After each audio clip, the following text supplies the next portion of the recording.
Hello. Making sure everything's working correctly.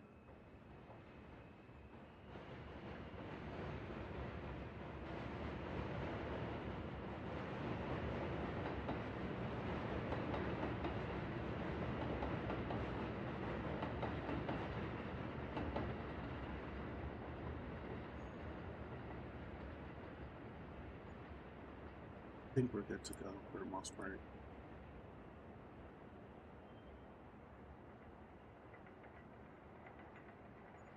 Welcome to stream. Watch Wabbit. It's gonna have a chill Friday for now. I queued up some videos that I wanted to sit down and watch first.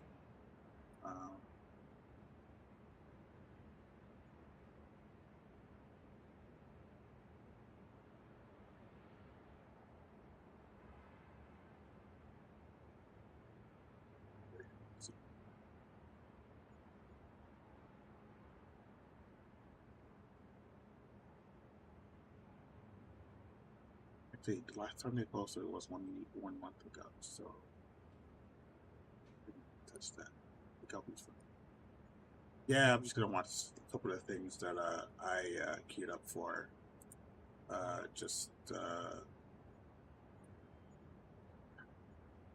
Give me a second, actually. Hold on. I prepared, but like, I don't know. I just.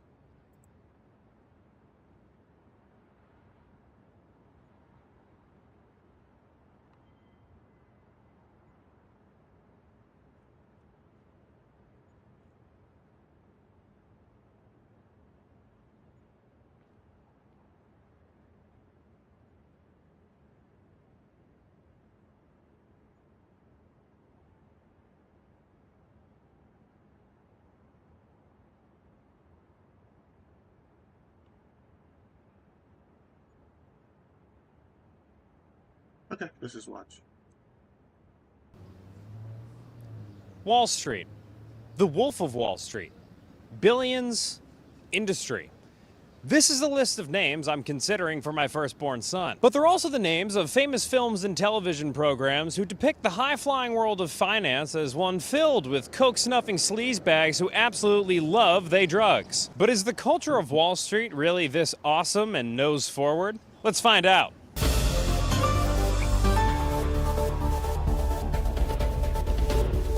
To begin my investigation, I got word that, for the right price, you can purchase the private journals of the very people working on Wall Street. And while I was surprised how easy it was to gain access to such a trove of information, I was at a loss for where to start. But sometimes the best path forward is the one right in front of you. Now I had a name with plenty of vowels. All I had to do was butter him up with charm. I'm Alex Saidi. I'm a reporter with the Wall Street Journal, and I cover finance, banking, and Wall Street. Those are my three favorite words. They're three pretty sexy topics, I would say. The man was clearly comfortable enough with me to proposition sex this early in the conversation. They're three pretty sexy topics, I would say. I have that effect on people. But we couldn't move on to something so unprofessional so soon. We need to talk about drugs. Let's talk about drugs. Let's talk about drugs. Do people in finance actually do drugs anymore? Absolutely. They're just maybe not the drugs you think they might be doing. You think I'm wrong? I think you could be wrong. If I watch an old finance movie, right? Yep. I'm seeing a guy in a pinstripe suit doing blow off of a stripper. Right. Is that what's happening nowadays? No, not these days. You know, there's definitely been a cultural shift in the types of drugs used at the office. I think outside of work, people are still partying just like they are in any industry, and I think Wall Street in particular does attract risk takers and also clout chasers. And I think cocaine lends itself well to both of those types of people. But in terms of performance enhancing drugs used to help people do their jobs better, Adderall, Zyn, caffeine at high concentrations, those are the drugs you see being abused a lot more. And particularly with Adderall, you know, Adderall is amphetamine. It's a very serious drug that people get super addicted to. The trading floors of the 80s was a really social business. You know, you were on the phone all the time. Trading floors were like raucous playgrounds, essentially. Now trading floors are really quiet. It's mostly guys like typing on their like laptops and like major monitor setups. Admittedly, the picture Alex painted was a bleak one. If you saw that painting in a museum, you'd say, that painting sucks. But I did have my concerns about Alex. After all, he's merely reporting on Wall Street. I could only trust him as far as I'd pay him to throw me. So I got in touch with a few fine folks who work in finance today, and I asked them to confirm whether Alex's bleak picture of the industry's current drug culture was correct. To protect the longevity of their careers in this episode about doing drugs at work, I conducted the interviews whilst I was inside the Good Work Anonymous reporting portal. Nah, everyone's locked in, dude. We're all robots. Legit. We're all fucking robots. We're already the AI agents, my dude. Like, legit. I think more people lean towards doing, say, Adderall than cocaine in this day and age. And, like, you can get that prescribed through Tier 1 health insurance that you're afforded your firm quite easily. I'm sure any tech or finance bro will tell you how easy it is to get an Adderall prescription through their health insurance. Do you find that working in finance necessitates some type of stimulant? Well, the thing is, Dan, that, it's like... No. Tech used to be an industry that I was interested in at one point, and now it's just like, well, it's just a bunch of... I don't know if I like this anymore. I'm just hearing this. Oh my god. Running shoes, you know? You don't need shoes to run. This. They certainly do help a lot. The new finance drug of choice, it would be like extreme Zins, like I'm talking about like 9s, maybe like some European 10s. I mean, people were popping that like it was chewing gum. Now, a quick point of clarification here for anybody feeling lost. In this context, European 10s refers to high dose. I have a serious question because, like, what career could I have gotten into that's just really boring and I could just clock in, clock out, and like be well off and at peace and not have to worry about a goddamn thing, you know? Because that was tech for me at one point, you know?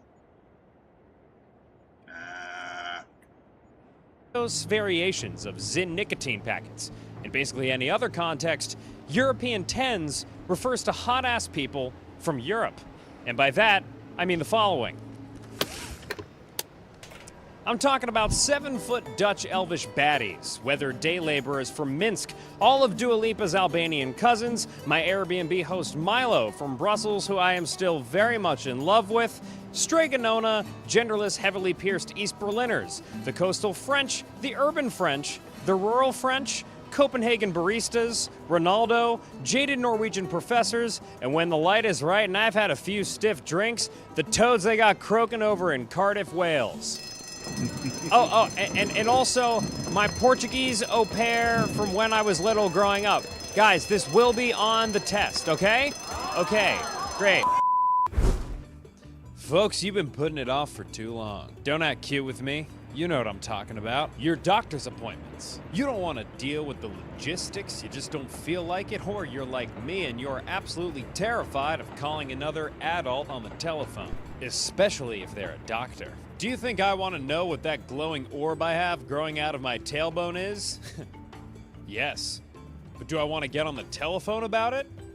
No. Look, it's scary out there, but your body is a temple. I mean, just look at you. Which is why it should get the care it deserves when it deserves it. Which is why we have ZocDoc, today's video sponsor. ZocDoc lets you search and compare local in-network doctors with more than 150,000 providers within 200 plus specialties across all 50 states. Count them. Plus, their website has reviews from real patients and detailed doctor profiles to help you choose the right one. So no more crying next to your landline trying to work up the courage to call the doctor's office. Nope, you can see actual appointment openings and click to instantly book a visit. And most appointments happen within 24 to 72 hours, with some even happening the same day. Best of all, ZocDoc is free to use. That's the best price they got out there. That's right, everybody. Taking care of your health just got easier. So head on over to ZocDoc.com/goodwork, link down in the description to get started. I know it may seem itsy bitsy teeny weeny, but just clicking on the link in the description is a huge step towards prioritizing your health. Thanks so much to ZocDoc for sponsoring this video and helping us all take better care of our health. Clink. Now, where were we? The perception is definitely not the reality. It's way more depressing. I mean, you're still working the same long hours that you see in the movies, but it's mostly off of like energy drinks and nicotine. The amount of people I saw and even interacted with that were hopped up on some kind of stimulant was a lot. Not so much with more of the harder substances at work, but outside of it, that's a different story. And most of the preconceived ideas that we get from work in finance come from media. Like, you know, if you look at the movie like Wall Street, you know, with Gordon Gekko or American Psycho, or even The Wolf of Wall Street, they all come from the pre-2008 time. And even when you work in finance and, you know, these days, you will hear about people that used to work there before then, right? Like, you will hear all of these crazy stories. Through all my conversations with the folks in and around the world of finance, people were constantly referencing these stories of the glory days of previous generations. But it was clear that in order to get an accurate depiction of the relationship between drugs and finance back in the day, I needed to speak to an old-timer in the heart and flesh. Someone who partied hardy and lived to tell the tale.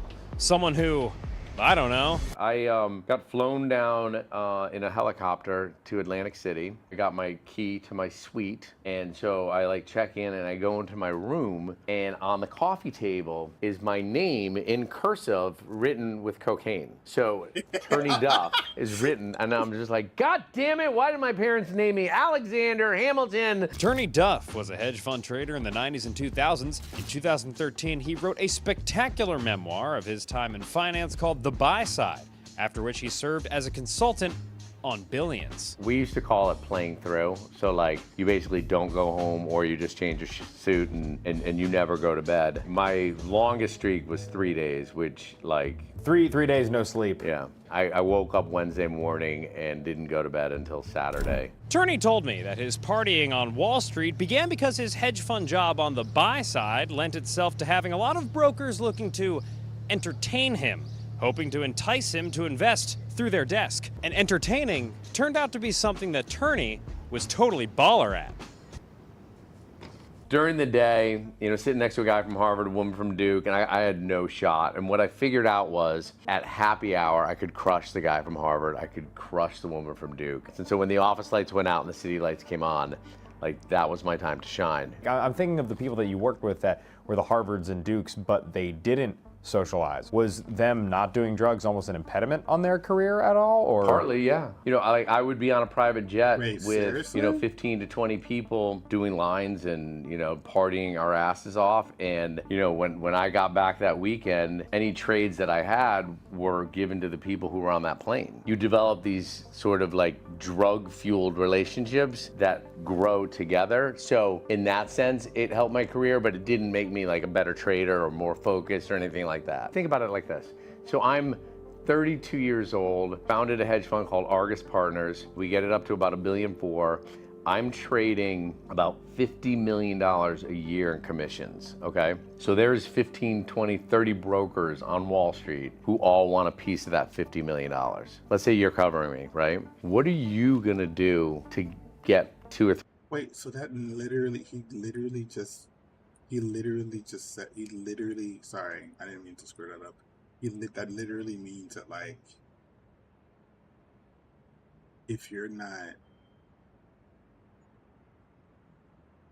if like your social connections and like how fuck ass corrupt you can be helped you climb the ladder on Wall Street.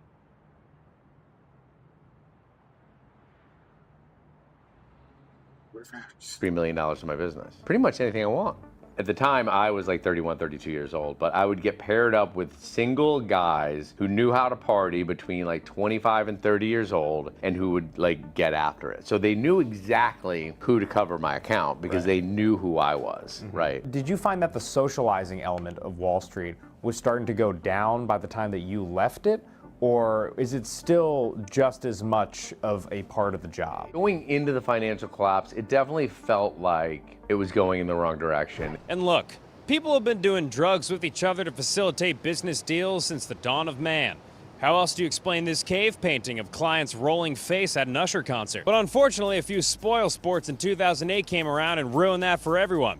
After the global financial crisis, financiers faced a lot more scrutiny over how they were handling their business. Now you have an industry where like risk-taking has been pushed a little bit to the margins, and then in the center, the banks, these are highly regulated institutions. Compliance and risk are like up everyone's asses all the time. Pre-financial Should be. collapse, What the fuck? compliance would come out to the trading desk and they'd be like, Turney, excuse me, I'd be like, beat it! I'm making money, get out of here, right? Right. After the financial collapse, complete shift. Compliance now has more power than anyone else. And I remember I was out in the Hamptons, this is after I left the business, and I was talking to a guy, he was at a huge asset manager, I don't want to name the name, but I was talking to him, he's the head of the desk, and we were talking kind of like entertainment and whatnot, and he was like, oh, well, I have to pay my own way if I go to dinner with a broker. I was like, what? And he's like, yeah. And I was like, really? And he was like, yeah. I'm like, really? And he was like, yes. He's like, it's not worth it. Like, there are a lot of brokers now who just like put an end to the whole entertainment business. If you read stories of like traders in the 80s, most of these guys didn't go to college. They were just really social animals that knew how to like buy and sell and capture a spread in between. Today, that's unthinkable. The computers are almost doing like half of the analysis that goes into like a big trading operation these days. And I think what you see as a consequence of that is much more nerdy, introverted people are attracted to the industry now. Granted, as a financial journalist, I'll admit that hearing about the greater scrutiny being placed on large investment institutions simply warms the cockles of my heart. And the heartles of my cock. However, as a guy who also loves him some hot drama, I gotta admit that this new era of Wall Street sounds a lot less sexy and maybe even more intense with this new era of drugs. A generation that's traded snorting coke while listening to Whitesnake for taking Adderall while listening to a 2-hour productivity playlist. I think for a lot of people, it's just a way to keep going. Finance has a lot of long hours, whether you're working on the retail or taking institutional side. You're gonna be put through the ringer. Because people And actually, okay, it's hold just on. a cheap. I know people like abuse Adderall, but like Adderall's a legal drug. Like if you prescribed Adderall to get stuff done, then like that's okay. But like, are you telling me that I could take a job on Wall Street and not like, and just I can't be that easy. Take a job on Wall Street and just play it straight. That sounds kind of nice. No.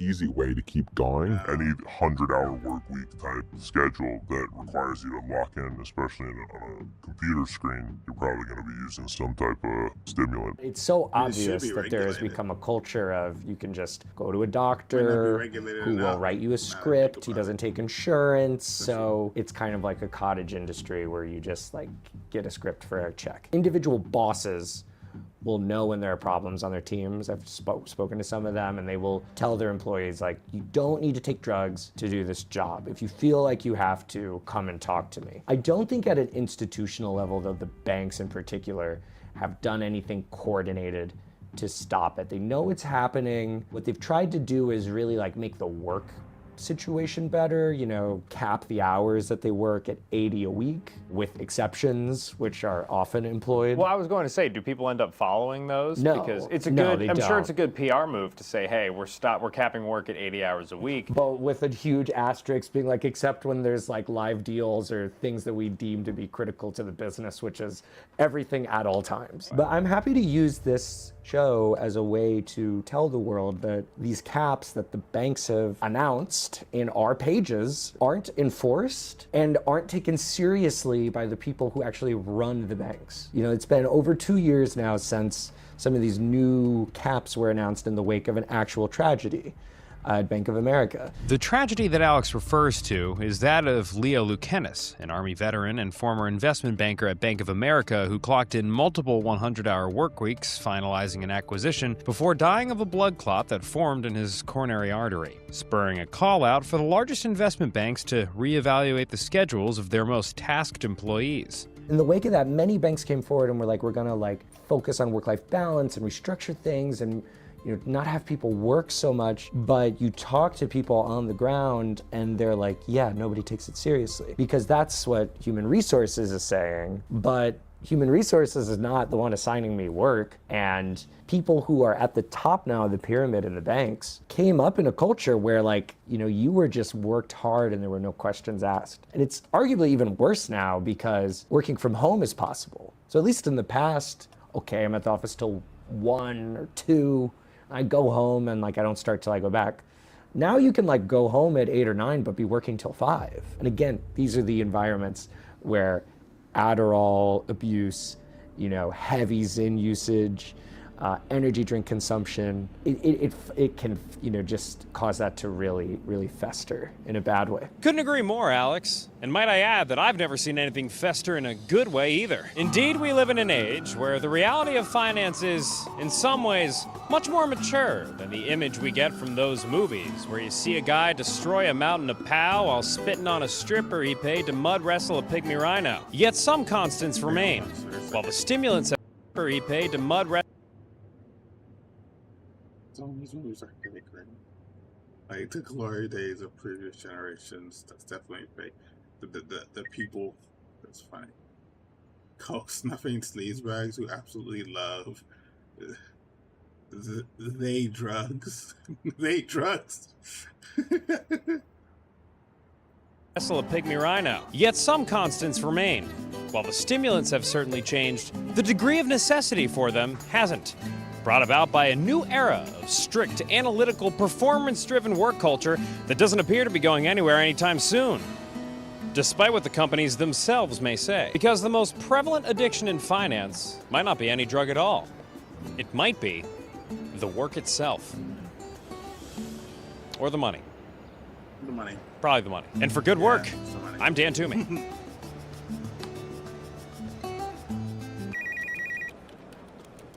Is there anything we haven't, guys? Anything else? on Well, your end? I think we should at least mention, I went to rehab twice and I'm now 16 and a half years sober, right? There was a huge price that I paid for my behavior and it's a slippery slope. But through 12-step programs, therapy, a strong network, and just doing the work, I was able to kind of string some time together. Again, just to reiterate the point, when you take Adderall and you don't have ADHD, you're just doing it to have more energy, work a little bit harder, those types of people will wind up with worse impacts on their psychology because you're taking a heavy upper when your brain doesn't actually need to go up that much. For people who are thinking about, should I maybe just get an Adderall prescription so I can do a little bit better at work? There are real serious impacts to it. You should consult with a legitimate doctor. And if you need a doctor's number, I know a great one who will give you anything on the Upper West Side. The truth about autism. The truth about autism. The truth about autism is... Truth about autism is... People assume that autism only happens to children. But the truth is, being autistic will not magically be erased when we transition to adulthood. The truth about autism is that it's not always obvious on the outside. I didn't know I was autistic last year. Knowing helps me do my job and live my life. The truth about autism is that regardless of who you are and what your background is, there will always be a time and place to talk about whatever it is you're deeply knowledgeable or passionate about. Autism is #nothing about us without us. Listen to autistic people, support autistic-led advocacy, and ask us about our support needs. The truth about autism is that it can be super fun and fascinating and beautiful. Manifestations of an autistic Black person's disability are not disrespectful or dangerous. They're part of who we are. It is not an epidemic, it is not a vaccine injury, it is not a social media trend. I do not need to be cured either. La verdad sobre las personas autistas es que existimos en el sur global. Autistic people with all different levels of support needs are the experts on our own experiences. Autism is not always a superpower. It has its own perks and disadvantages too. The truth about autism is misinformation in research becomes barriers in our life. So much of what we call support has actually meant compliance, masking, and disconnection. So if we really want to do better, we need to start listening, and I mean really listening to autistic people. The truth about autism is that we are just like everybody else, we just present a little bit differently. And you know what? We're even union members. Aha, union's from. Autism is a disability. It's not just, oh, I'm a little, I do this weird little thing here. It's like, no, like, yes, there are a lot of positives to having autism. I'm saying that as a proud Black autistic man, but there's also negatives associated with it. The truth about autism is there isn't one truth. There are millions and millions of different truths for the millions and millions of different autistic people.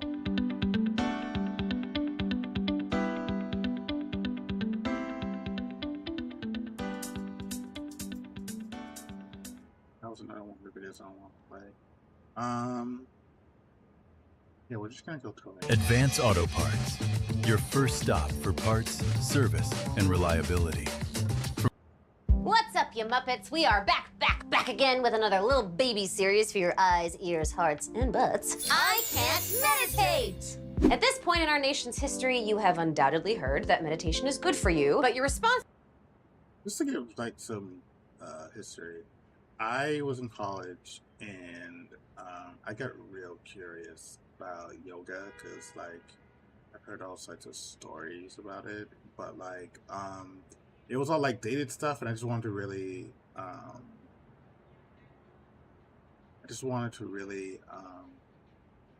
know what it was about. So I went to a couple of like yoga classes, like workshops. I wouldn't say classes, workshops in college, and then I learned how to like meditate.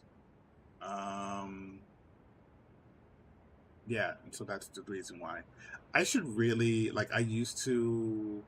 Last time I did any meditation, well, it was mostly during college, but I should really pick it up again, just because like sometimes even when I'm on stream lately, like there are just directions that my thoughts will go that I'm not entirely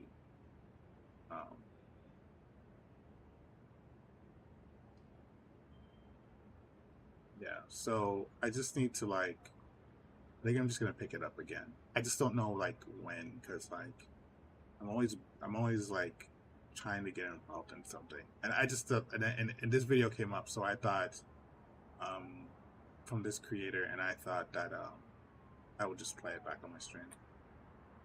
So that might be like, shut up, I don't wanna. So hard. Which is true. Meditating is hard. I avoided doing it for years. Staring into the gaping maw of an existential abyss. Check, please. But the scientists, monks, and that annoying girl in your Pilates class are, unfortunately, correct. Meditation is good for you. It helps alleviate anxiety, depression, and it can even reduce physical pain. Oh, that sounds great. Except for the part where I have to sit with my thoughts. Yeah, I know. But fear not. We are here to help. I mean, it's still gonna be hard, but Winston will be there, and he's cute. I'm cute. In this series, we'll teach you about different meditation techniques and provide guided meditations that you can use whenever you want. But if you're like, there's no way I'll be good at this, my brain is bad, I'm doomed, here's some things to know. Lots of folks think that they're only doing meditation correctly if they get completely rid of their thoughts. That shit is not true. I've been meditating on and off for over 10 years, and it is a miracle if my mind is blank for more than 5 seconds. Meditating isn't about ridding yourself of thoughts, it's about accepting and being gentle to those thoughts. Speaking of, I don't know about you, but when I'm learning something new, I want to be good at it immediately. And then when I'm inevitably bad at it, because I've never done it before, I might lash out, either at myself or the thing I'm doing. Why haven't you tried new things? It's radical to new things. You can never tell. Because you're garbage. I'm gonna kill everyone in this room! So, if you try to meditate and it's difficult, you might want to use that as a stick to beat yourself with. But there's no being good at meditation. You can't win at it. So trying to approach your practice with gentleness and patience is a good rule of thumb. That said, I get that saying be gentle to yourself is like saying stop being sad. Or have you tried not worrying? Or stop emailing Viggo Mortensen's agents and asking him for nudes. Are you doing that? No. It's obviously easy to be mean to yourself. So, if the idea of gentleness is hard, an approach that helps me is curiosity. Rather than expecting a certain outcome from meditation or judging myself for how I'm doing it, I try to observe myself like a scientist might observe a monkey or something. A mentally ill monkey. A mentally ill monkey. I might think, oh, I'm having trouble focusing, I wonder why. Or having a lot of sensations in my body, that's interesting. Or why do I keep thinking about the 1995 Michael Mann film, Heat? Why do you keep thinking about it?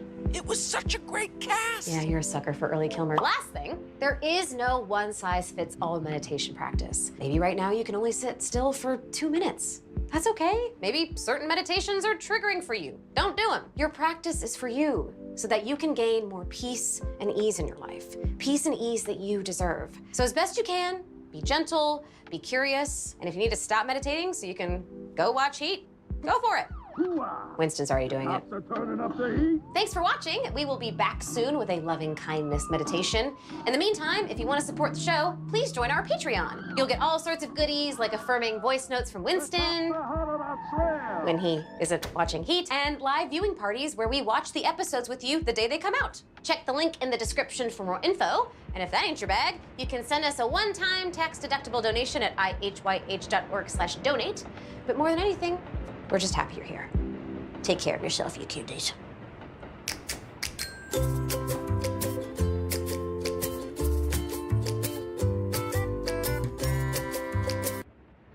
Hello.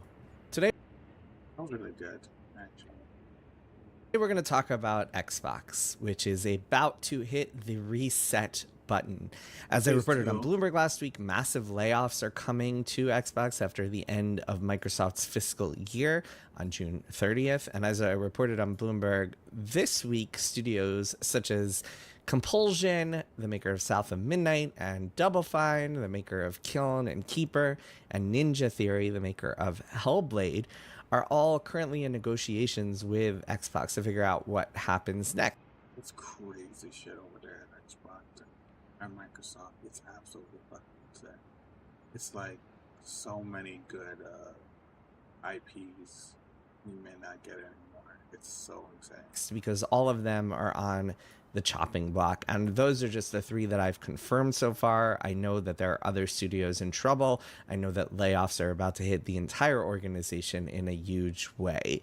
Full picture isn't clear yet. We'll find out a little bit more in the days and weeks to come, but I wanted to talk a little bit about how we got here. In 13 years, Xbox has gone from competing with PlayStation. This might be a bit like premature, maybe even pretty premature, but I wonder how much of the old video game industry is still going to be around after the next couple of years. I see how what's been coming out lately. I don't know. For console supremacy to hiring a new CEO who's like saying publicly about how troubled talking publicly about how troubled the business is. I wonder how much of the talk online about like studios that people aren't talking about. I wonder how much of it is actually like astroturfing and marketing. I had that thought like at the beginning of the week or last week or something. And writing memos that include lines like, quote, "this cannot continue." I think it's worth noting before we start getting into the history that Microsoft is a complicated organization with a lot of different branches. And within Xbox, you have a lot of these different tentpoles. You have hardware, you have software, you have services, and those are all three different businesses with kind of competing models, and sometimes they're at odds with one another. What's good for the Xbox as a platform might not necessarily be good for Xbox games and the studios that are making them. This is true of a lot of companies, but it's even more pronounced at Microsoft, where people are incentivized to stay in their jobs for as long as possible and to make sure that they are seen as doing a good job and make sure they do not rock the boat, because much of their compensation, which is very good at Microsoft, is stock. And what happens at Microsoft is that their stock vests over time. They get new tranches over time, and each of it is kind of like vesting over a certain period. And so to get their full comp, they need to stick around. There's this kind of infamous program that they have called 55 and 15, which is basically if you've been there for 15 years and you are age 55 or older, you can retire, and then all of your stock will vest as a result. And so essentially, again, more incentive to just stick around at the company to keep your job. So just keep that in the back of your head as we kind of go through the Xbox story. All right. So how did we get here? Let's go back to 2013.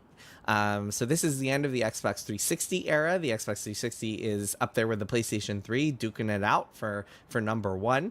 I believe the 360 is number one at one point. I don't remember. I think they're both kind of like neck and neck towards the end in terms of hardware sales. I believe the PS3 might have slightly inched out the 360 by the end of things, but essentially they were on par at that point. And the Xbox, I mean, a lot of people associate it with big hits like Halo and Gears and Forza, but it also really innovated and brought to the games industry this idea of indie games that weren't just kind of like these random garage hits that or garage creations that you might find on your PC if you know the right file share programs to look for, but also these legitimate potential hits like Braid and Limbo and Super Meat Boy and even Minecraft.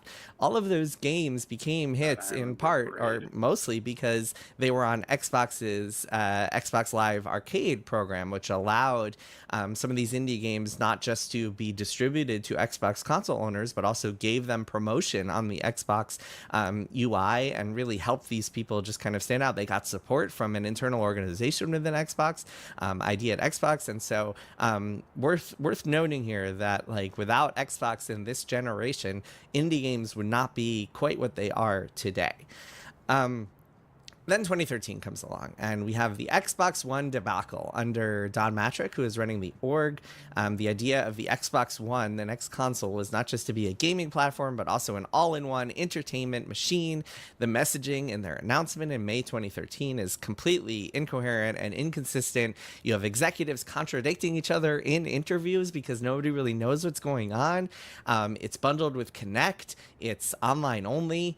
Nobody is really clear exactly how that works. You have to plug it do you have to connect it to an internet connection every once in a while, every 24 hours, or all the time, or what does that look like? It's not clear, but one thing is clear: people hate it, people revolt. At this point, I think it's worth noting today the idea of an online only console is more palatable. I think more people are kind of accustomed to that notion, but back then that was not the case.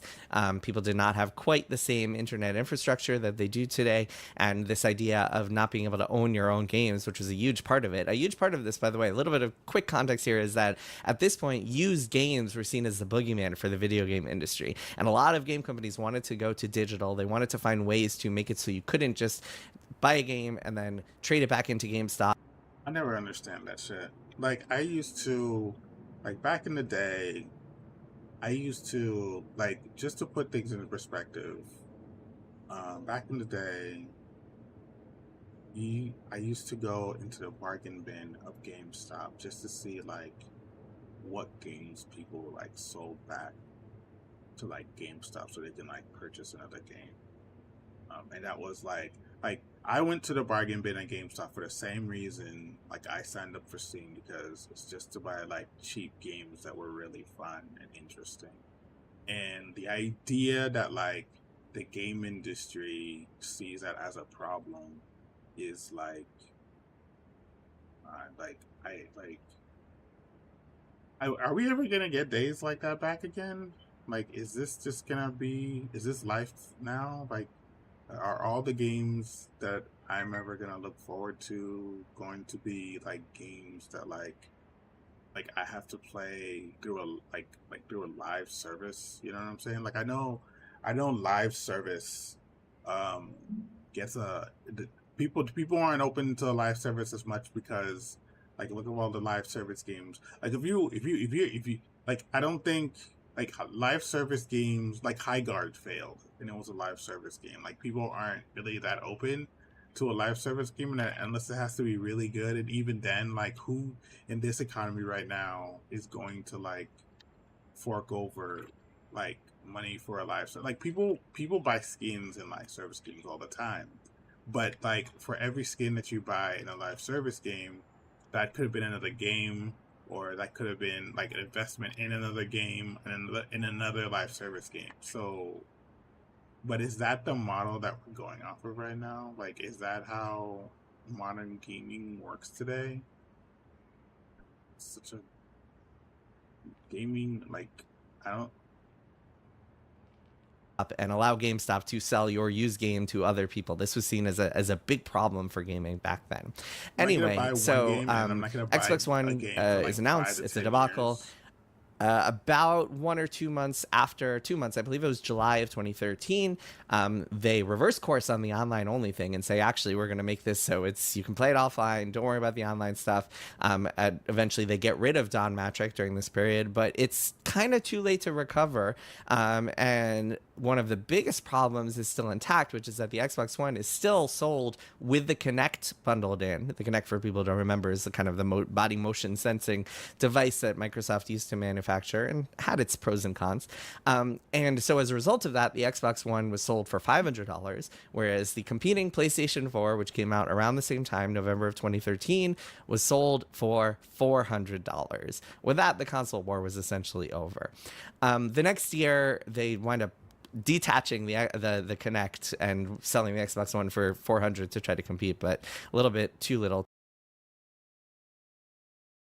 Takes over in 2014. He's a Microsoft lifer, been there for like his entire life. It was the only job he had was being at Microsoft, and he is kind of seen as he's well liked, he's gregarious, he's amicable, and he is seen as someone with a vision for what Xbox could look like 1 year, 5 years, 10 years down the road. One of his first big bets in the 2 or 3 years after he takes over is this initiative called Xbox Game Pass that they see as their version of Netflix for gaming. And Phil Spencer, I think, pretty wisely recognizes that as production costs keep going up, the volatility of the games industry just keeps increasing. And so you need to sell more and more copies to get a hit. This is becoming a problem for Microsoft. And so why not take after the software initiatives within the org and get people on a subscription, get a stable source of recurring revenue, get people paying $10 a month and just continuing to do so. This is also a time when, like Netflix, we're seeing the rise of streaming services in film and TV. So it seems like a viable business model. And Phil Spencer sees this as the kind of the North Star for Xbox at this point. Game Pass launches in 2017. Soon it's getting day one versions of every Xbox game. Around the same time, quick kind of side note here, with Xbox One sales struggling, Spencer decides to put all of their games on PC, which is essentially the end of Xbox exclusivity, which I think that people kind of point to the recent initiatives of PlayStation being on PlayStation and Switch as like, oh, Xbox isn't exclusive anymore. But really, this is it. Because if you can get Xbox games on PC, that means that if you are a PC user, and there are many millions of them out there, you have very little reason to buy an Xbox. More on that stuff in a bit, but let's get back to Game Pass. For Game Pass to work, it needs a lot of games, and Spencer and the Xbox org wind up paying a lot of developers to put their games on Game Pass, and those deals wind up helping a lot of developers. A lot of developers stay solvent over the years, but it's not enough, and Spencer wants a way bigger back catalog, and just he wants hundreds of games on there, because the only way for a Netflix of gaming to work is to have a huge catalog of software out there. So he goes on a shopping spree. spree. And that is in part buoyed by the success of the big 2014 acquisition that Xbox made, which was Minecraft and Mojang, which is for $2.5 billion and worked incredibly well. I mean, Minecraft is still, to this day, many, many years later, it's still one of the biggest games in the world. So 2018, 2019 era, he buys Double Fine and Compulsion and Obsidian and In Exile and Ninja Theory and a whole bunch more. I can't bring myself to play it. I know it's a good game. It's a good game. No one's denying it's not a good game. I won't deny it's a good game. I completely get Minecraft. I can't bring myself to play it. I don't think it's bad. I can't. Me personally, I can't get it. Like, somebody tried to get me into it, and like I couldn't get myself into it. Yeah, it's like the biggest game in the world. Yeah. Playground. And then in 2020, Xbox buys ZeniMax, the company behind Bethesda, for $7.5 billion, which gives them access to franchises like Fallout and Elder Scrolls and Doom. Essentially takes this massive third-party publisher and puts them into the Xbox umbrella. And one of their first things that they say is like, hey, we're going to put all these games, they're all going to be day one on Game Pass. They're all going to be part of our just kind of broad strategy. We're going to put them on Xbox and PC.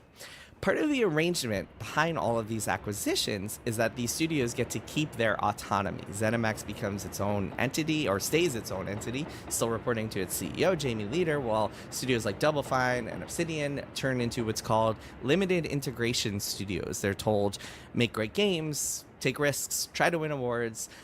It's okay if a game isn't a huge hit because it can still be useful to Xbox as part of this broad strategy to get games on Game Pass. So Double Fine might be a perfect example of that. This is an independent studio in San Francisco that has been around for many, many years.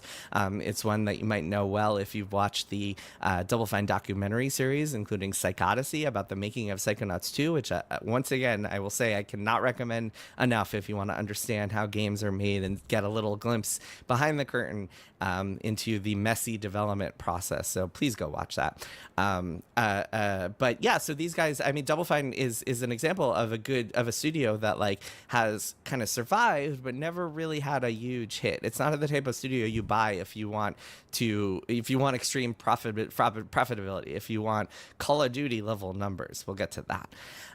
So that's not the mandate. The mandate is like, you can be successful at the studio as long as you are making a game that contributes to the overall value of Game Pass, which is our main mission.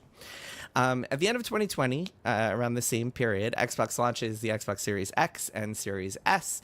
One is more powerful, one is more affordable, and the idea is hopefully get back in the hardware race after really losing this Xbox One generation. Because at this point, Xbox hardware sales have truly kind of fallen off a cliff. The PlayStation is outselling it 2-1 by many estimates. We don't know the real numbers because things have gotten so bad that Microsoft decided to stop reporting Xbox sales numbers, Xbox hardware sales numbers, which one rule of thumb in the games industry is that if you've sold well, if you're doing well, you share numbers. If rule of thumb in estimates, we truly kind of fallen off a cliff. The PlayStation is outselling it 2-1 by many estimates. We don't know the real numbers because things have gotten so bad that Microsoft decided to stop reporting Xbox sales numbers, Xbox hardware sales numbers, which one rule of thumb in the games industry is that if you've sold well, if you're doing well, you share numbers. If a game does not share sales numbers, chances are it is not delivering the expectations that people were hoping for. But one of the problems with the Xbox Series, other than just kind of losing a lot of people to PlayStation over the last generation, one of the problems is that it doesn't have a killer app because the new Halo game, Halo Infinite, which was planned for launch, is delayed to fall 2021. It is having all sorts of development issues. That's a story for another day. And man, I talked about budgets on a previous video. Maybe one day I'll talk a little bit about Halo Infinite and its challenges and its budget. The budget behind that game is I think larger than most people would ever even guess. That game winds up coming out in fall of 2021, and I think has a kind of strong start, but like ultimately winds up disappointing players. Again, story for another time. So it's 2021. Xbox hardware sales are not where they need to be. It's initiatives like cloud, which is the idea that like you could stream a game to a device and play it using Microsoft's servers, and so you don't need to buy an expensive piece of hardware to play it. That initiative has not really taken off in a big way. Game Pass has done fairly well, but subscriptions have kind of plateaued. There isn't a ton of growth in it. COVID has led to a lot of big gaming growth. Interest rates are at zero. A lot of crazy acquisitions going on. And Phil Spencer takes a big swing. Activision Blizzard at this point is facing a lot of turmoil. It's dealing with misconduct lawsuits and a lot of exposés written about it. And Phil Spencer decides to buy it for nearly $70 billion, the equivalent of 28 Minecrafts, in a deal that is announced in January of 2022. So there are a few reasons that this deal makes sense from Xbox's perspective. Call of Duty is one of the biggest franchises in the world, and it could be a huge growth driver for Game Pass. You get the new Call of Duty as day one on Game Pass every year. You get a lot of people subscribing to Game Pass for that. Blizzard isn't quite what it used to be. Second, I want to check on something.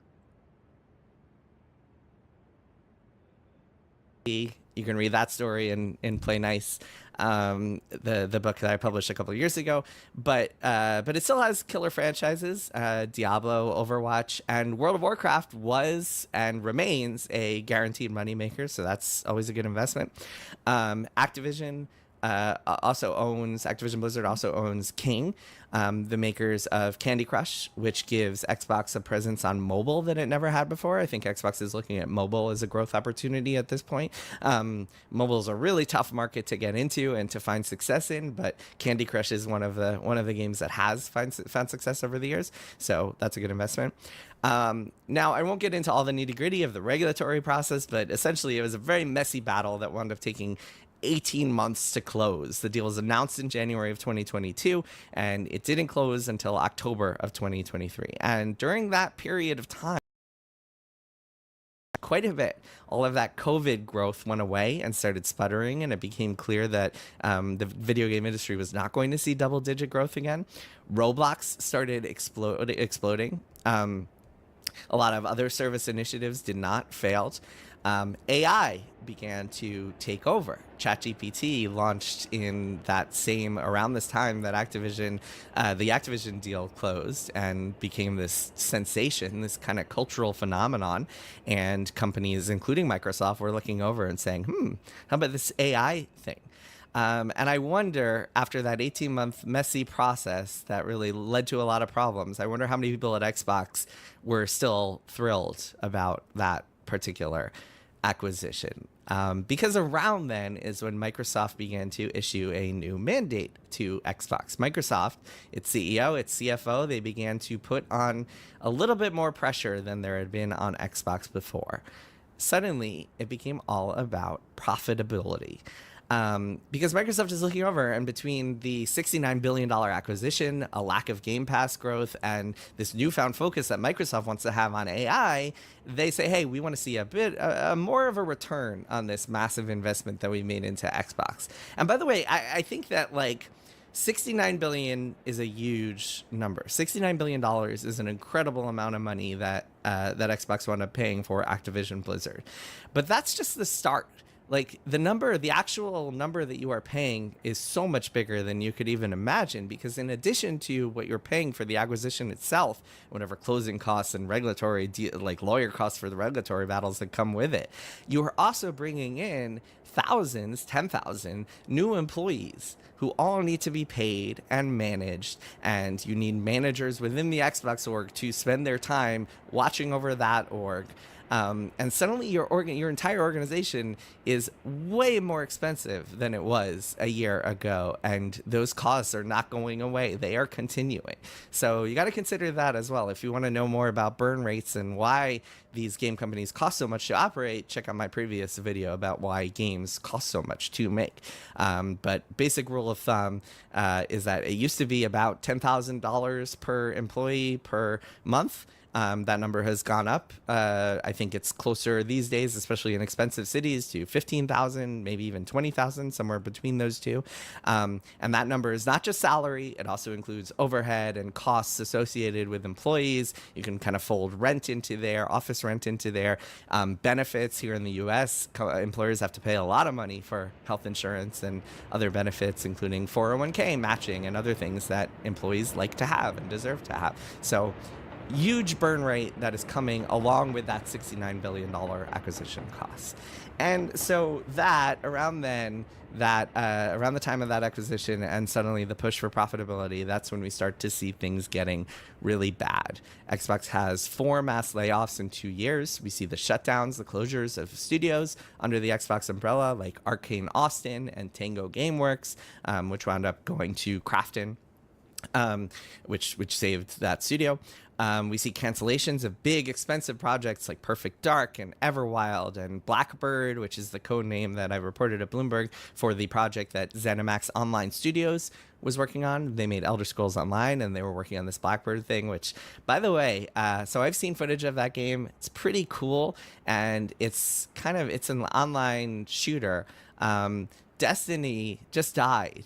And if Xbox had a game like Blackbird ready to go to kind of fill that void that Destiny has left, man, that could have been a hit. I've heard nothing but good things about that game. Some of the people who are that game, granted, big, very expensive project, spent a lot of time in development, was having struggles of its own, but everything I've heard about that game is so positive that it's really a shame that it was canceled, I think, because I think it could have helped fill a much needed gap for Xbox right now. But anyway, so more pressure for profitability. This is around the time that Xbox and the beginning of 2024 starts dabbling with Switch and PlayStation. Soon it's putting everything on multiple consoles as it tries to fix its P&Ls. Becomes much harder to get straight answers if you're working at one of these studios as to what your goals are, as to what you should be trying to do. Becomes much more complicated to get games greenlit.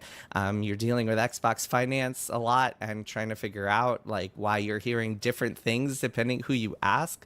Remember at the beginning of this how I mentioned that Microsoft is this big complicated organization with a lot of different tentacles, a lot of people who have different goals and kind of their own like objectives that sometimes are in conflict with one another.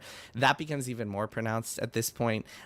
You have, even within the Xbox org, you have a lot of political fights, a lot of people who are at odds with one another, who are not on the same page. It is messy. The last couple of years at Xbox have been quite messy. People start openly questioning Game Pass and talking about how it cannibalizes their sales. And my colleague Cecilia D'Anastasio at Bloomberg has reported on the huge numbers that are estimated, hundreds of millions that were estimated to have been lost on Call of Duty by putting that on Game Pass, because when you put a game on Game Pass, you are losing a lot of money as a result, even though you are like, again, like I said, different orgs have different, within the organization, different groups have kind of competing goals. And so what might be really good for the Game Pass folks and for subscriptions there might not be so good for individual studios and the revenue brought in from individual games. By the way, just a little quick side note is that like the way the accounting works at Xbox is that you have if you're a game studio, you have your P&L, and the org actually attributes a certain amount within that P&L as like revenue, imagined revenue essentially, for what you for like the number of hours that people are playing your game on Game Pass. I believe they call it member weighted value is the term that they use. Microsoft has a lot of funny terms. Instead of profit margin, they call it accountability margin. And the big number there was 30%, as I've reported on Bloomberg with my colleague Dina Bass. And so on your P&L, on your profit and loss sheet, you might see a number that is like, hey, here's how much you would have made, or here's how much you're getting an attribution in revenue from being on Game Pass. And people question that number, I think, because it's all just kind of funny math. So it gets a little bit messy, and again, expectations are not 100% clear. A lot of people are just kind of unhappy with the situation. People have different beliefs throughout the org as to whether Game Pass really cannibalizes sales or not. I don't think there's you can't A/B test that sort of thing, so there isn't really evidence one way or another, but I think it's, to me, the eye test, I mean, I think it's pretty obvious to me that like if a game is on Game Pass and you could buy it or you could play it just by paying $10 for a couple of months, or you could spend $70 on it. That seems like a no-brainer choice. That you would just get Game Pass for a month or two instead. But I mean, this is all estimates. This is all just people kind of conjecturing. So yeah, things are bad. And then at DICE of this year, I was talking to someone in management at an Xbox studio who was like, this is paraphrased, but who was like, man, there's so much uncertainty. We don't really know like how to do proper planning as we're planning ahead for the next year, the next 2 years, the next 3 years. But like, I really trust Phil Spencer. I think he's a good leader. I think he has our backs. Roughly 1 week after that conversation, Phil Spencer was replaced by Asha Sharma, the new CEO who is currently running Xbox. And here we are. Asha Sharma has had a lot of time to go around, ask people questions. What she's done is really asked a lot of people for advice and their thoughts on the business. She's brought in new people. She's gotten rid of some people. And she is about to hit the reset button. She's used that word several times, reset. The full picture isn't yet clear, but it will be within the next few weeks. And one thing I want to end on is that you might see pundits out there pointing out that a lot of Xbox studios, including the ones that are going to get hit in this current reorganization, have struggled to come up with hits. We've seen a lot of games from the Xbox org that have not been profitable. Games like South of Midnight and Keeper, the Hellblade games have never really been huge hits. Kiln, which came out earlier this year, has really not found a player base.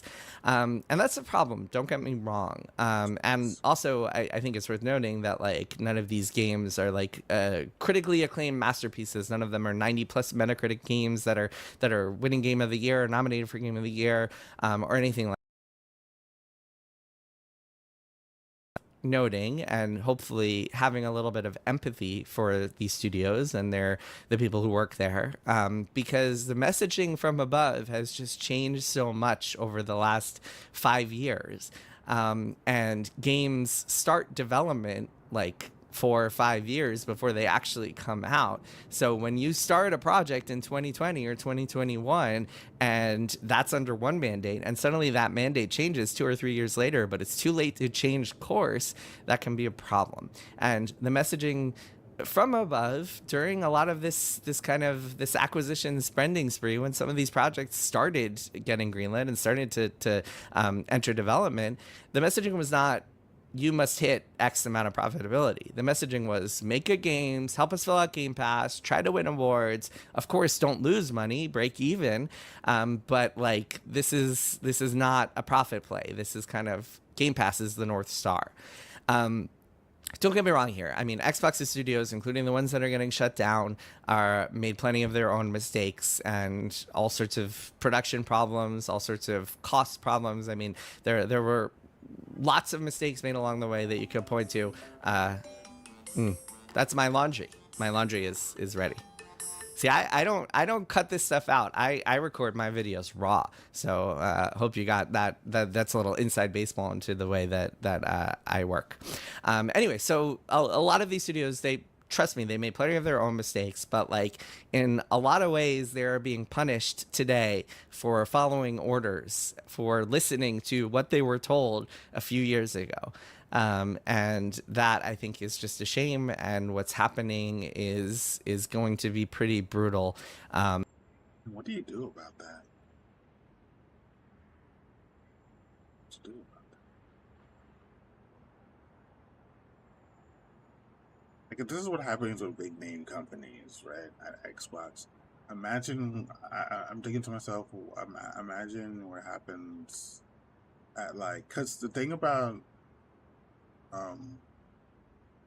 like AAA studios is that, like, versus indie, is that when you make an indie game, there is no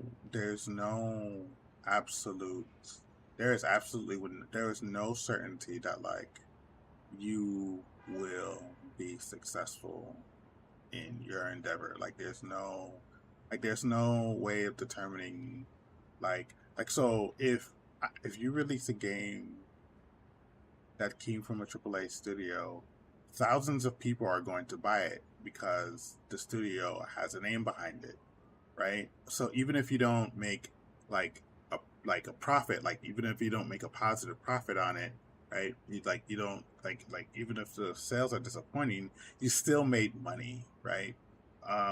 You know, you could there are people that complain all the time about like putting their games up on Steam, and you know, there's a lot of good stories that's come out of that, but there's also a lot of games that like, you know, don't make anything. They don't, like, nothing, no money what was made, you know. It's barely a blip on the radar. So yeah, the word bloodbath has been thrown around among people that I talk to who know what's happening. It's going to be bad. So stay tuned. I'll be reporting more as I learn more on Bloomberg about who's being affected, how big the scope is. But those 3 studios that I mentioned are just the beginning. There's going to be more. There are a lot of negotiations going on right now. One more thing is that you might see headlines right now saying, hey, Xbox is shutting down X studio. And while that's kind of true, it's not entirely true because, again, all of these studio heads are in conversations, in negotiations with Xbox at the moment. In some cases, we might see studios spinning off. In some cases, we might see studios trying to find other buyers, like other publishers who might be interested in them. So it's not like nothing has been kind of executed just yet. That is going to happen in a few weeks. So again, the full picture is not entirely clear. We will see it happening soon. We will find out more in the next few days and weeks. A lot of uncertainty, a lot of turmoil. And man, it's just so hard to be an Xbox employee right now, to not know what's going on, to have to hear rumors on the internet that are like not entirely true or not secure, not like corroborated or confirmed, just people being like, oh, I heard this studio might be in trouble, which may very well turn out to be true, but is really, really bad to just be hearing, and really hard to make great games under those conditions. And by the way, if you're wondering, one of the reasons that Xbox has had such a struggle over the last decade making great games is because of a lot of this uncertainty. It's very hard to make great art when you were working under fear of layoffs and turbulence and shutdowns and cancellation, and just trying to make games under these conditions. That's not how you make good stuff. All right, we will find out more soon. And man, just yeah, I don't know what to say. It's gonna be bad. God, hopefully there will be good news to talk about in this year, the rest of this year. Good news to make videos about too. I'll try to do some positive stories on this YouTube channel too. I promise. All right, see you guys next time. Yeah, that's it. Yeah, it's just I mean, we've heard it over and over and over and over and over again. You know, the game industry is in tough straits right now. It's the American game industry, right? There are also some studios, like Square, is trying to figure itself out, right? I know like the remakes in the like Final Fantasy VII. The remake is doing really well, but okay, so quick question. If after the remakes are done, right, because like people like Final Fantasy Residence also came out, but like or it's going to come out. I don't think it's come out yet. And it's basically like the Brave Exodus games that's come out on mobile, right? Which is basically a lot of that content harkens back to a lot of the previous Final Fantasies that's been made, and that's great at all. But the entire series has survived because Big Ears Haver. Hey, good Ghost Mouse, how's it going? Welcome to the stream. Talking about the state of the game industry, that, you know, something that's actually really important to have. Not the discussion, yeah, but I have a big ears. Yeah, welcome to the stream. Thanks for coming. Yeah, like Squaresoft or Square Enix is trying to figure out like how to make banger games again. And you know, they have Final Fantasy 14, but like, you know, I'm not sure. I haven't beaten the game, by the way. But based on what I played, I think Final Fantasy, honest opinion, I think Final Fantasy 14 is okay. It's not an RPG.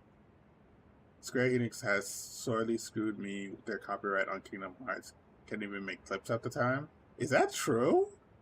Oh my god, that'd be disgusting. Oh my god.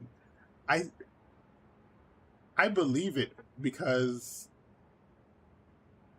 why would they do that? Why would they do that? Oh my god. That's so dumb. So many people like Kingdom Hearts too. But like they like Square Enix, I think, you know what I also think what's wrong with Square Enix? Yeah, it's because they sold the soundtrack to Universal, and Twitch auto claims it every time I stream. That would appeal bad mutes. Oh, actually, now that I think about it, oh no, but that's on the game, isn't it? That's true. It's on the game. It's not actually. What I was about to say was you can have it so that Twitch doesn't record the audio, but it's the game audio, so you can't. Oh my god, Square. Jesus Christ. Catch up. This is exactly what I'm talking about. Like I saw a quote the other day from like a director from Square, right?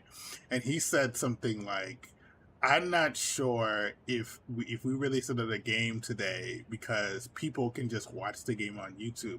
And I'm just like, dude, do you even understand like the difference between watching a game and playing a game? If I'm gonna sit there and watch somebody play a game that if I want to sit down and just watch the entire storyline of a game, I will watch television. That already, game execs are some of the most out of touch people. Remember the Xbox 3? Yeah, exactly. Like, if I wanted to sit down and watch you can watch sports on your Xbox, on your TV. Yeah, no, but understand what I'm trying to say, right? Like, television already exists. They already write stories on television. If I wanted to watch a TV show, I will go and watch a TV show because what they are describing is a TV show. If I want to watch somebody play a video game, it's because of like one or two things. I want to see how that person played the video game, and like I'm interested in like the content creator itself. Like, it's a different dynamic. Like are we seriously pretending that I wouldn't go over to a friend's house to watch him play a game that I'm never going to play? Sometimes it's just cool to chill with a buddy. Streams for me are largely a chance to hang out. Yeah, that's what that is. Yeah, you see, you get it. Yeah, you get it. You get it. Why would I? If I'm interested in the game, I will fucking buy the game and I will play it. If I wanted to watch television, I will watch television. Like, another reason why like people watch content creators online is because they can't beat the content themselves. Like, people will watch. So to some extent, I will understand why people watch Souls-like creators, right? Because they just sat down and they just bought this hard ass game that they can't yeah, it's just a bonus. They're playing something you don't know and looks cool, and also people don't have to have money for like $1,000. Yeah, that's another thing. Like, I used to own a Humble Bundle subscription. Like, I used to get excited to like have all these games at my disposal. I didn't play all those games on my Humble Bundle subscription. I'm not gonna play all those. I don't have interest in playing all those goddamn games, but I might be curious about one of them. And then seeing another person play a game is the equivalent of watching a trailer. It's better than a trailer. it's better because at least in the game trailer, they will, at some extent, I've been watching game trailers my entire life, and like to some extent, the game trailer is still marketing, so technically it's still lying to you. You can still like see a game trailer and be like, oh, that's cool, and then buy the game, and then it's complete and utter doo-doo. Like, it's garbage, right? Or it's just something that like, or it didn't meet your expectation. Let's just say that. Let's just say that the game didn't meet our expectations. Let's not go to I went into extremes, but like, let's just say the game, how many times have people complained that like they bought a game and like it's riddled with bugs on release? Like, game trailers lie to you. But if I watch somebody make a game, like if I watch somebody play the game, right, that I have like a small interest in, then I'll go and buy that game. No one's it's turned into a rant, and I didn't expect it to. No one out here is watching other people like beat an entire game instead of like playing it, because I could just play the fucking game. I could just watch television.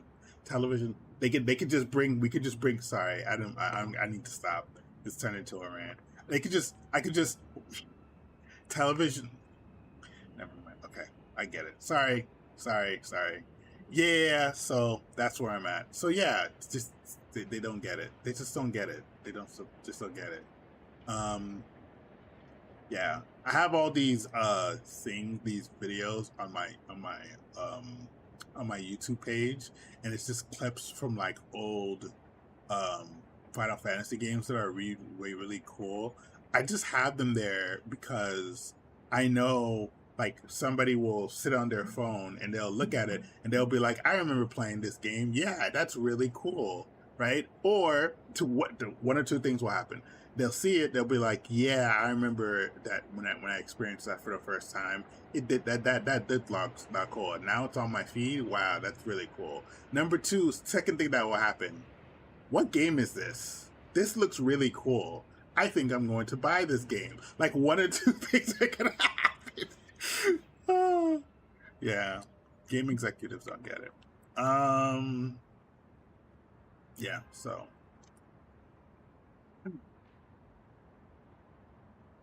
Yeah, so those are all the videos I want to share on the stream. Those are all of them, I think, that I was really interested in that I saw during the week. Yeah, let's just jump into Phoenix Wright. Oh, man.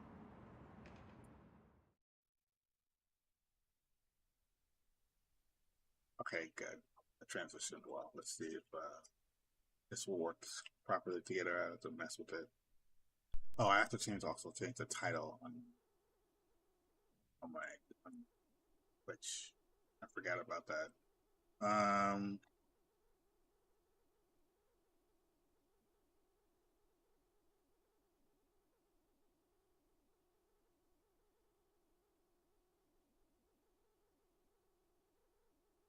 They just don't get it, man. They just don't get it.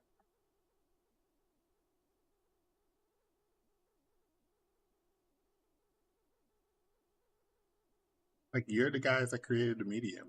Why are you guys confused about this? like it's if I wanted to watch television, I'll watch more television. If I wanted to I still listen to the radio. If I wanted to listen to the radio, I will listen to radio. I found an app today that allowed me to like listen to like modern rock. And I've been itching to find a way to like engage with like modern music, with the modern rock, modern alternative rock today. It's like and like Gen Z is apparently interested in it. It was brought back, and I found something today that it's an app. It's just an app that it also has like a web interface, and yeah, where was I going with this? Yeah, if I wanted to listen to the radio, I'll listen to the freaking radio. I can't get into modern rock largely because it's a mix like rock music. I gotta. Maybe I should give you the. Maybe I should give you what I have then, because the music that I'm listening to from this app doesn't sound like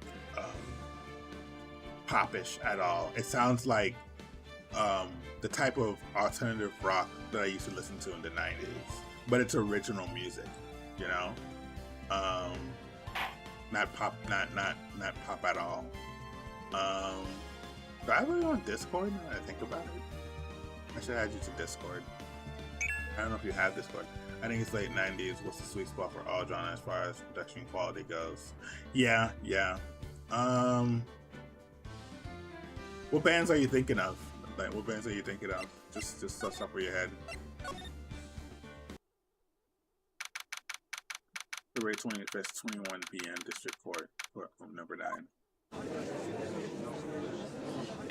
Pray how this goes. Now then, will the defendant, Miss Lana Sky, please take the stand? Like, I'm more of a Foo Fighters kind of guy. But I also listen to, like, Linkin Park. I listen to all types of shit, man. I listen to Slipknot.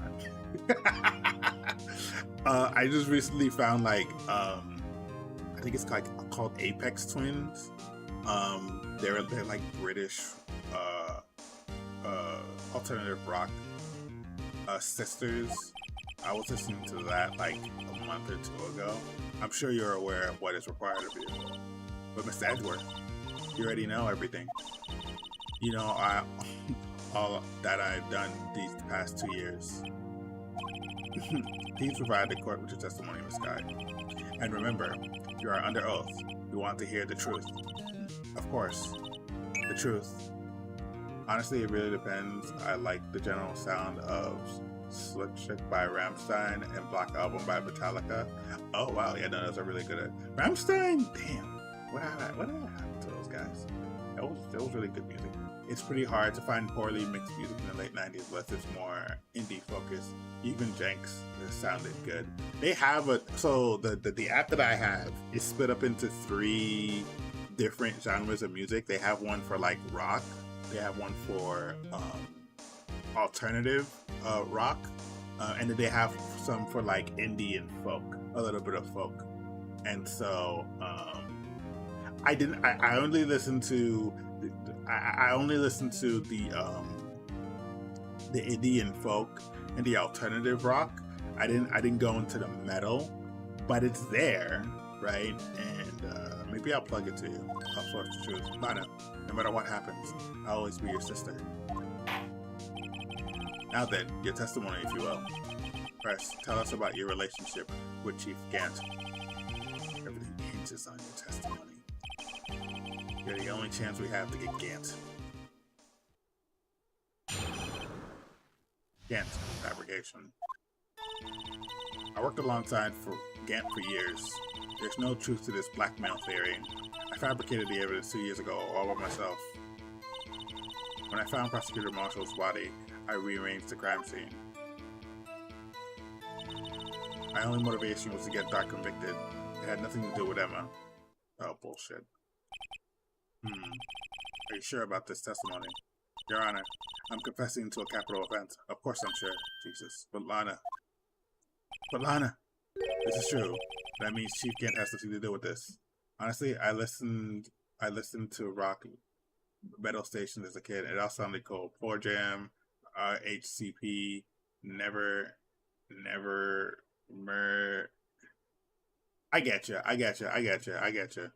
Then you'll be okay with this. Then you'll be okay. That's what I've been telling you from the beginning. Actually, hold on. Let me pull it up. Wait. Let me pull it up real quick.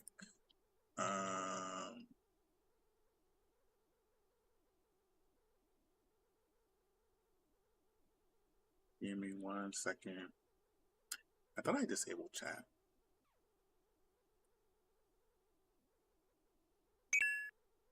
There. I'm not.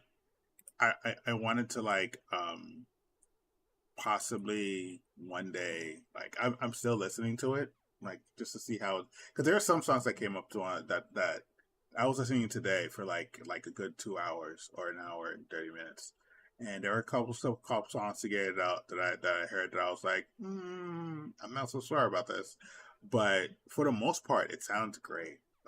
Like most of the music that's on there, that sounds great. I think it's the reason why is because like the nature of it is different, because it's kind of like it's an internet radio station, so I'm not sure like the same rules apply, or like I'm not sure who curates the music for those stations.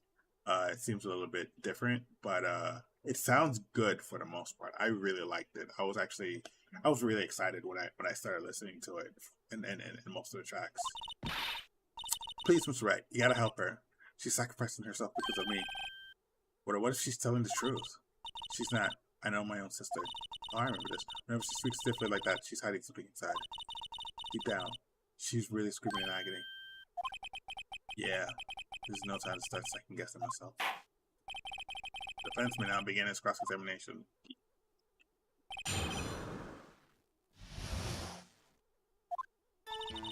I worked alongside Gant for years. How many years exactly? Ever since I made senior detective.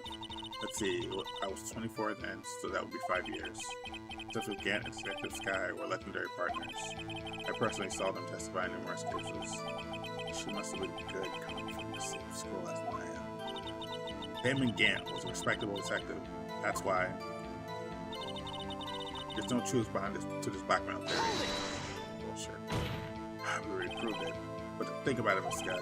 You didn't murder Detective Goodman. You told me as much as yesterday in jail.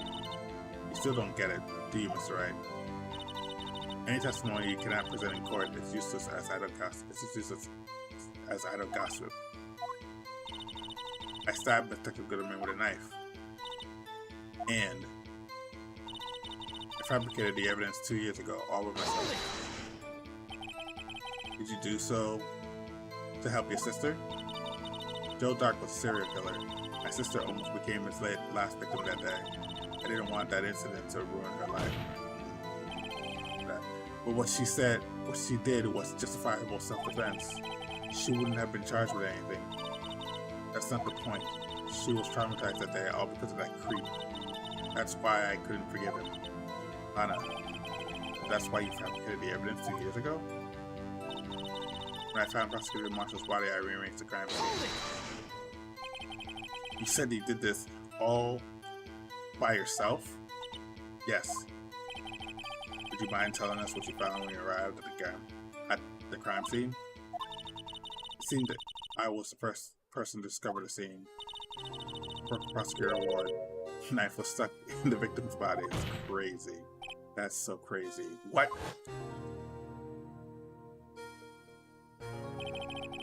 Prosecutor Marshall died from an unfortunate accident. That's only a situation you dreamed was possible. No, the reality is, it was my sister who took the prosecutor's life. Fantasize all you want, Mr. Wright, but I'll never change this statement. You mean Prosecutor Marshall wound up being killed by Dark? Something like that. If that is so, what happened to the other murder weapon? Dark was carrying a switchblade knife. Oh, that was lying on the floor a little distance away. It was probably knocked away in the struggle. That's not how it went down. She tried to cover up lies with more lies. All to protect me. So when you found a scene like this, what did you do? After all, this is what everything boils down to. Yes. I broke off the tip of Dark's knife and planted it inside the wound and moved the body.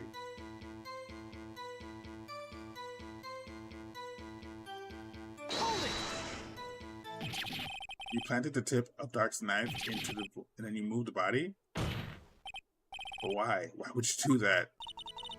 You of all people should know, Edgeworth. You always had a good head on your shoulders. My head isn't that bad. And maybe I'll have to ask for the sake of brother. Why did you plant the knife? Why did you do that? Come on now, it's right. Even you should be able to figure it out. Very well, let's add this to the witness testimony. The reason this guy fabricated the knife. I knew the secret weapon found buried in his body would be all the proof we need. Only what vegetable to get Doc convicted. It had nothing to do with Emma. My sister's lying. Looks like she's determined to protect you in the end. She insists she fabricated the by herself. There's no way she could have done it alone. I've got to get Lana to talk more. If she's lying, that she bound to slip up with the contradiction.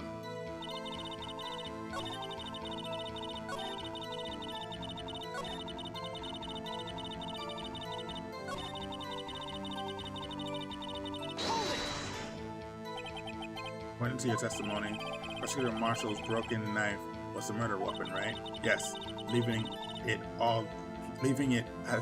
at that might point the blame away from Dark. I felt that the most effective way to get him convicted would be by having the tip of his knife found inside the victim's body. So you buried it inside the victim's stab wound? Yes, because I hated Dark for what he did.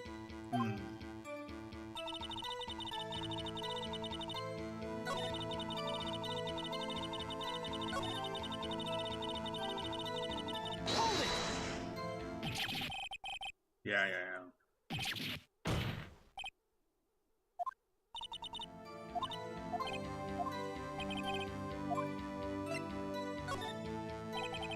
When you showed up on the scene, where exactly was the victim's body? It was where you deduced it was, by the Chief Gant's desk. But the body was found by your desk. Why did you move it there? The reason for that is simple. Let's have the witness explain this in more detail. The reason Miss Sky moved the body. Pieces of the jar that was shattered in the events threatened my plan.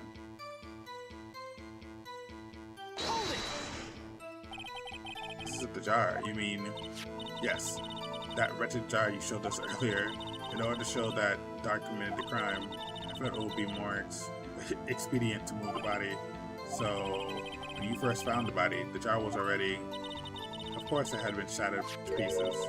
If you looked at the crime scene, it would have been clear right away what had happened. Neil Marshall was dead, and Dark was lying unconscious. It's not a contradiction. No, but I need to point that out. In other words, the jar must have been broken during the struggle. I see. What's the matter, Emma? Apparently, the jar shattered at the time. At the time, the crime was committed. Hold on, give me a second. But I have a feeling there's more to it than that. There must be a contradiction there somewhere. Anyways, I committed this fabrication completely alone. Yeah, it's a contradiction. I just need to figure out what it is.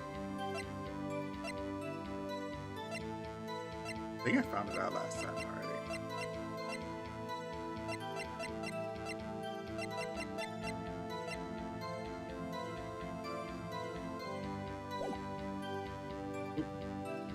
WTF. Let's check it.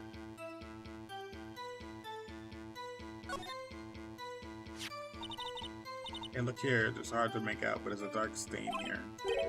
Looks like blood. Sorry.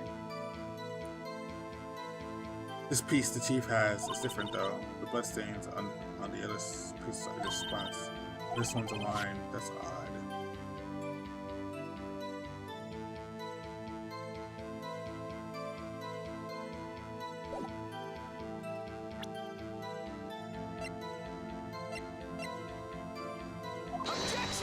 Ah, shit.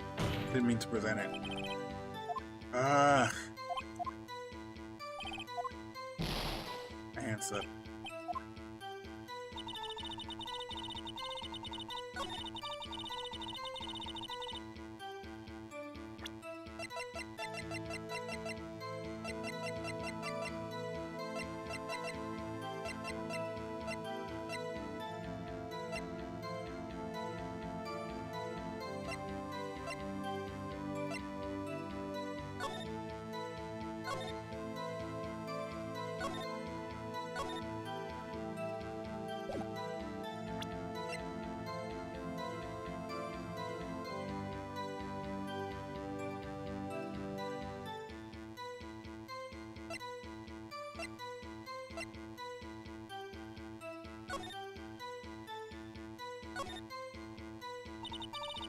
It's a handprint, right? Yeah, someone left behind an oil stain on the fabric. Whoever it was, they must have had really oil hands. That's right. Think about it scientifically. A more likely explanation is the person slipped and fell on a flexibly waxed floor, getting wax all over their hand. Well, that would account for this amount of oil, I guess. I don't see what's so scientific about it, though. It happens, you know? I always slip on floors at schools after they're waxed.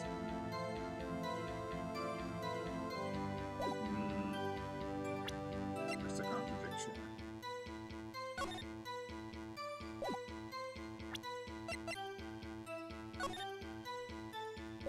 I think we're done with this piece of paper. Done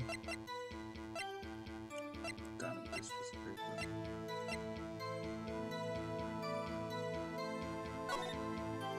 I think we're done with this too for the most part. That has to do with, yeah, what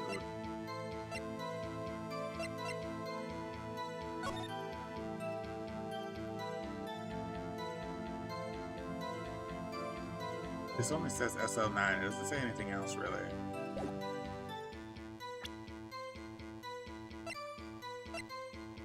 He's saying that she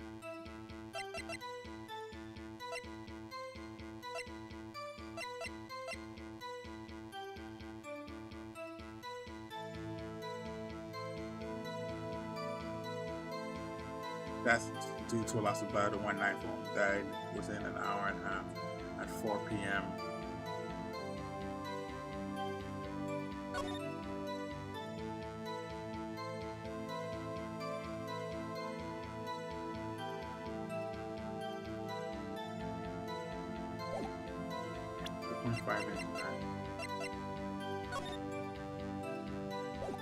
Oh, it doesn't say how many inches the knife actually is.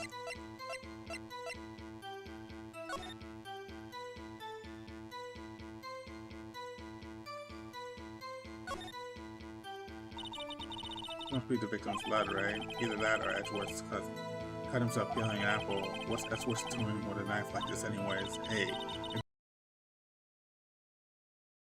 Edgeworth in the wild? I think my fruit peeling theory is more likely. Are you kidding? I always pictured him as an outdoorsman. Really? Him? Now there's a scary thought. Yeah.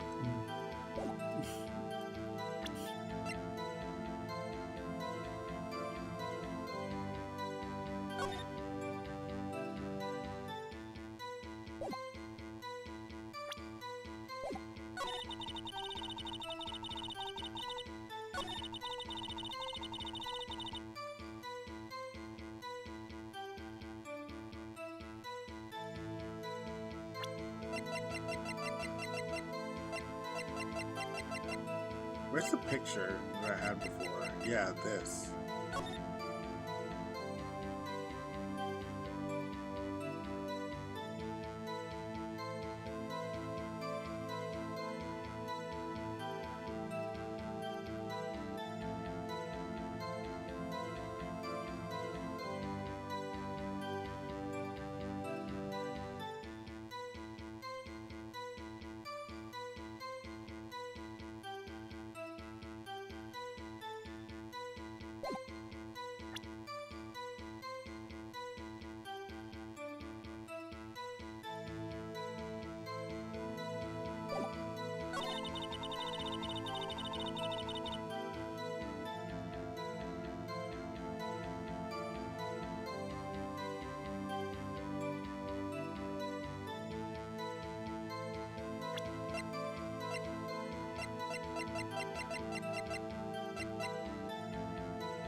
He broke off a piece of the knife.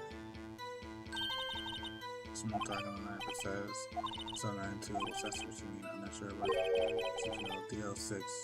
Maybe it's a case number. That's weird. I don't know where, but I think I've seen this before.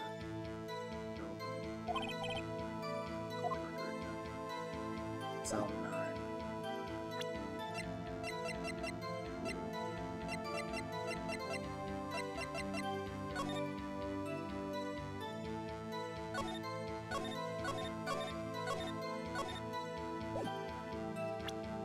this case as a John Doe case.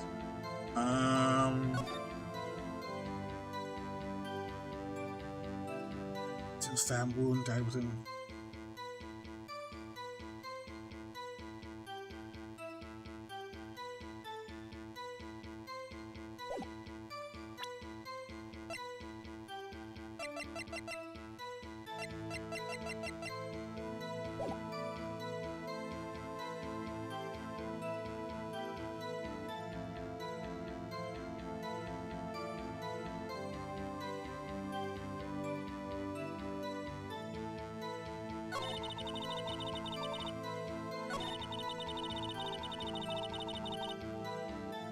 Wait a minute.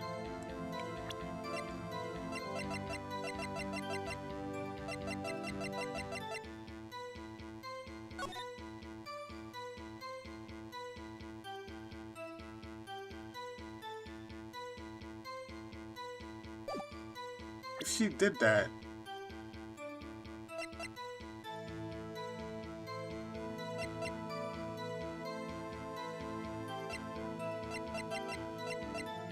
then why did she?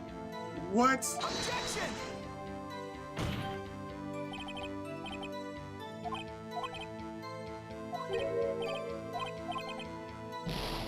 Wait a minute, didn't she?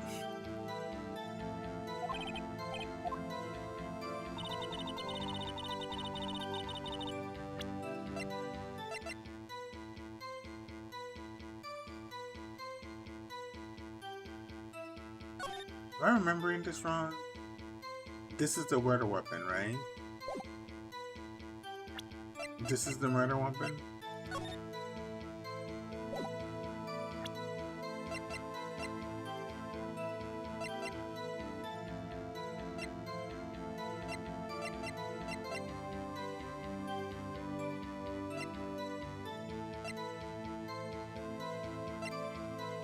Let's almost look with God again.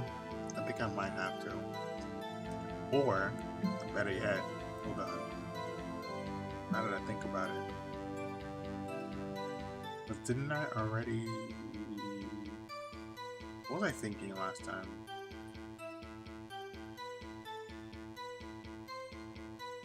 I'm gonna play back really quick where I left off yesterday. Really quick.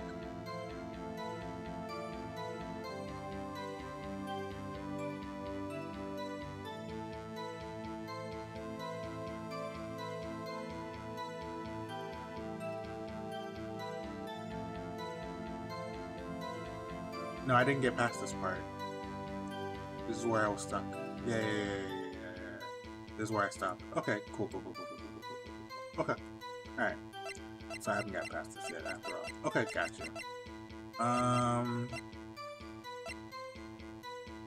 So where's the contradiction?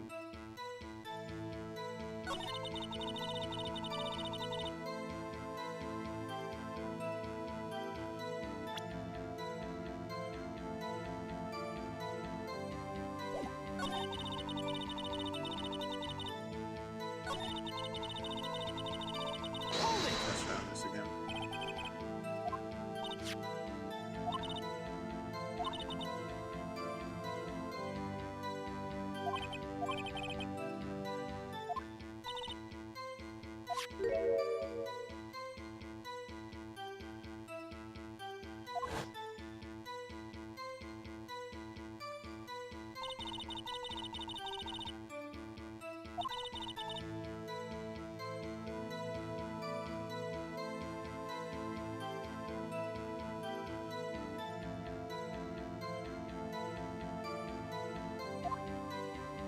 But you just said...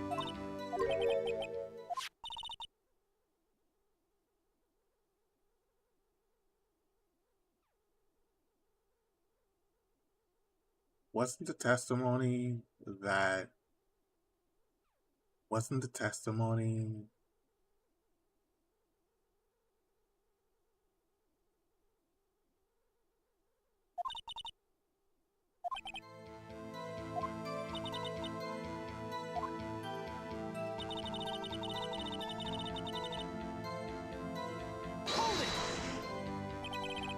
you rearrange the crime scene? Are you sure you didn't do this to keep Emma from looking like the murderer? How many times I tell you, Mr. Wright? Emma didn't do it prayer. Are you so desperate to hide that fact? You're willing to risk a death sentence? She's lying. She did it so I wouldn't be blamed for what happened. In any case, prosecutor, what I've done is unpardonable. There's nothing I can do to make up for my actions. Mr. Wright, my sister is lying. She's unexpected and she insists she never did it by herself. There's no way she could have done it alone. You got to get Lana to talk more. If she's lying, she's bound to slip up and make a contradiction. She probably already made the contradiction.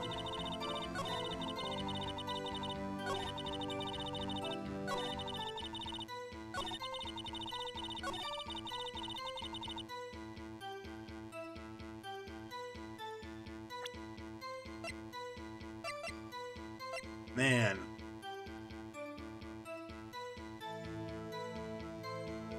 Objection! Found that in the safe though.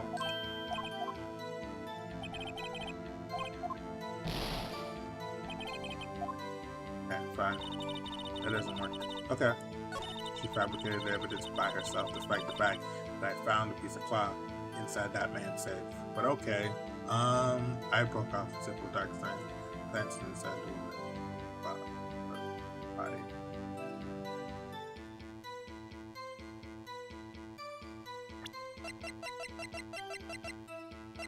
But Ganon's the one that had access to the. But Ganon's the one that only Gant could have gotten the knife, right? To get into the evidence room. I'm sorry, Bessie, nothing faulty. Really? Okay.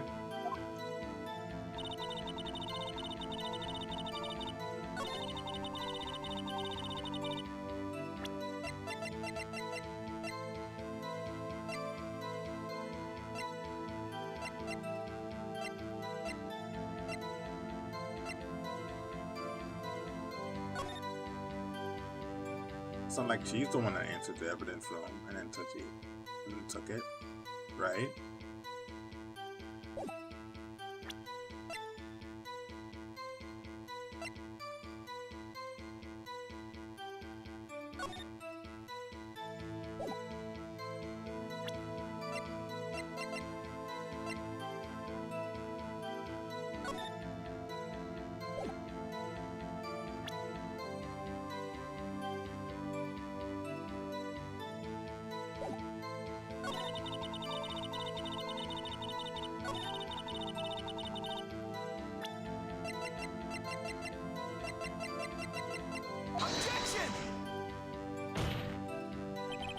I also found a piece of the jar inside the safe.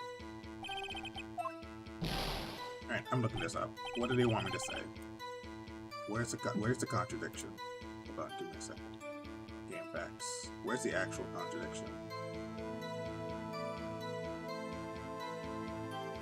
What's the contradiction they want me to mention? Because this is actually kind of confusing.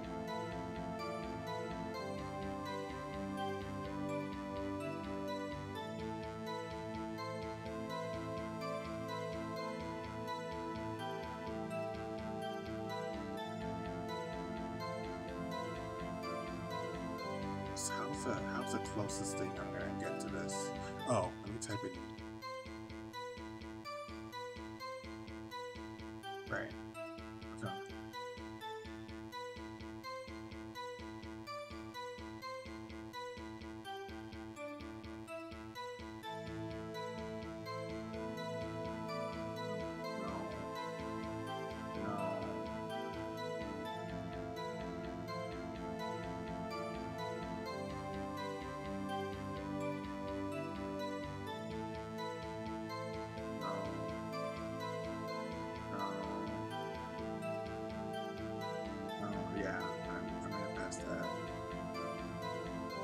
Yeah. Okay. Mm-hmm.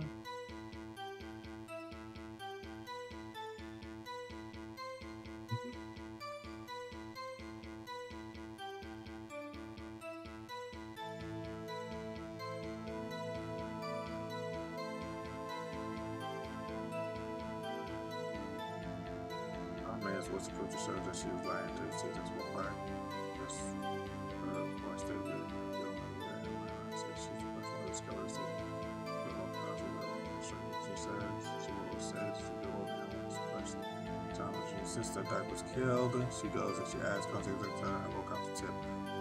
Then press this new statement. You're given a choice as to one question: why did she move the body? As unlikely and pointless as that seems, it was indeed in there. Another line tested that the piece of jar was shattered. Person decision that are just able to she's really she went on the body was very fragmented. Yeah, Emma thinks there's something wrong with that statement. Indeed, there is. Emma's name is on the jar. If it was broken, how would Neil be able to write his final message? Present the unstable jar once more. Didn't I do that? Wait, didn't I do that? Did I press it? Did I do it on the wrong statement?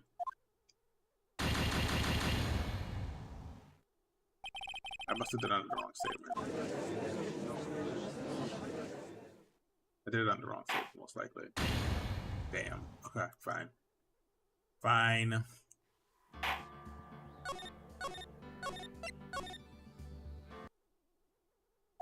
Yeah.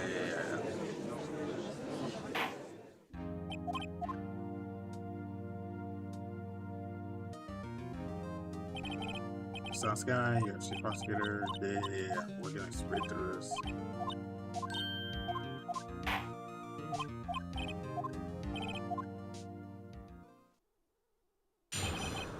I must have done it on the wrong statement. That matters too. Are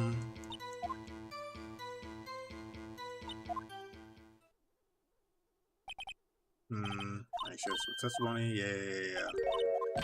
Okay. Yeah. Okay. Transmit now. Beginning cross-examination.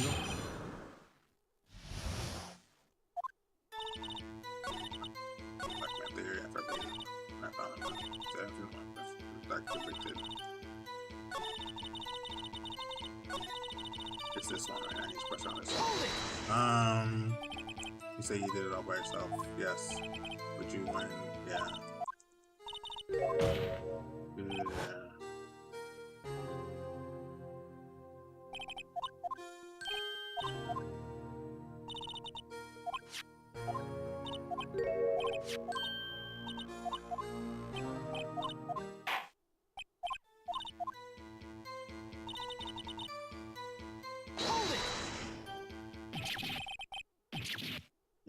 Body. Why'd you do that?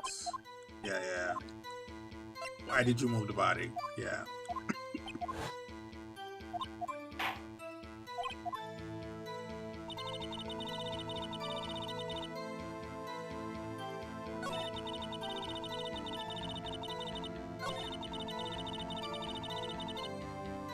Press around that.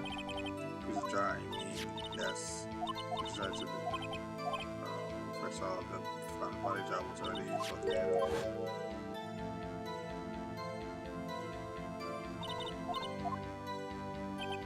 See.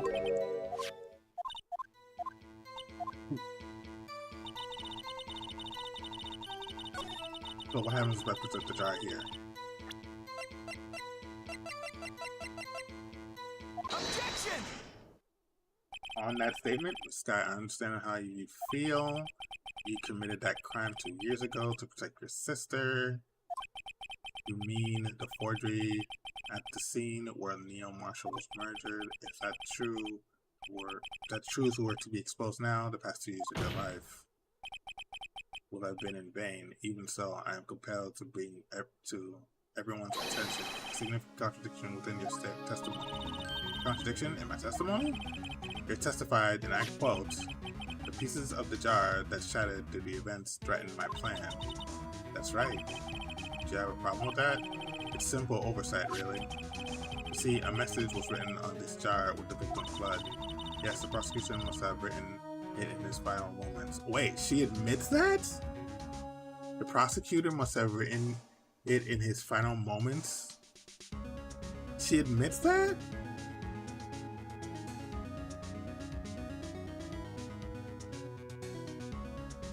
How do you admit that, but then, like, But then, like, exactly so. This is what a contradiction. Yeah, but then claim that Neil Marshall tried to kill, that I fabricated. How do you? Let me stop. Okay, you're saying Emma didn't do it, but Emma's name is written on it. That's what the prosecutor wrote.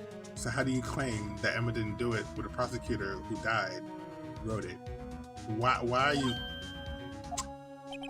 In order for the victim to be able to write his message on the jar, it must not yet have been broken before he died.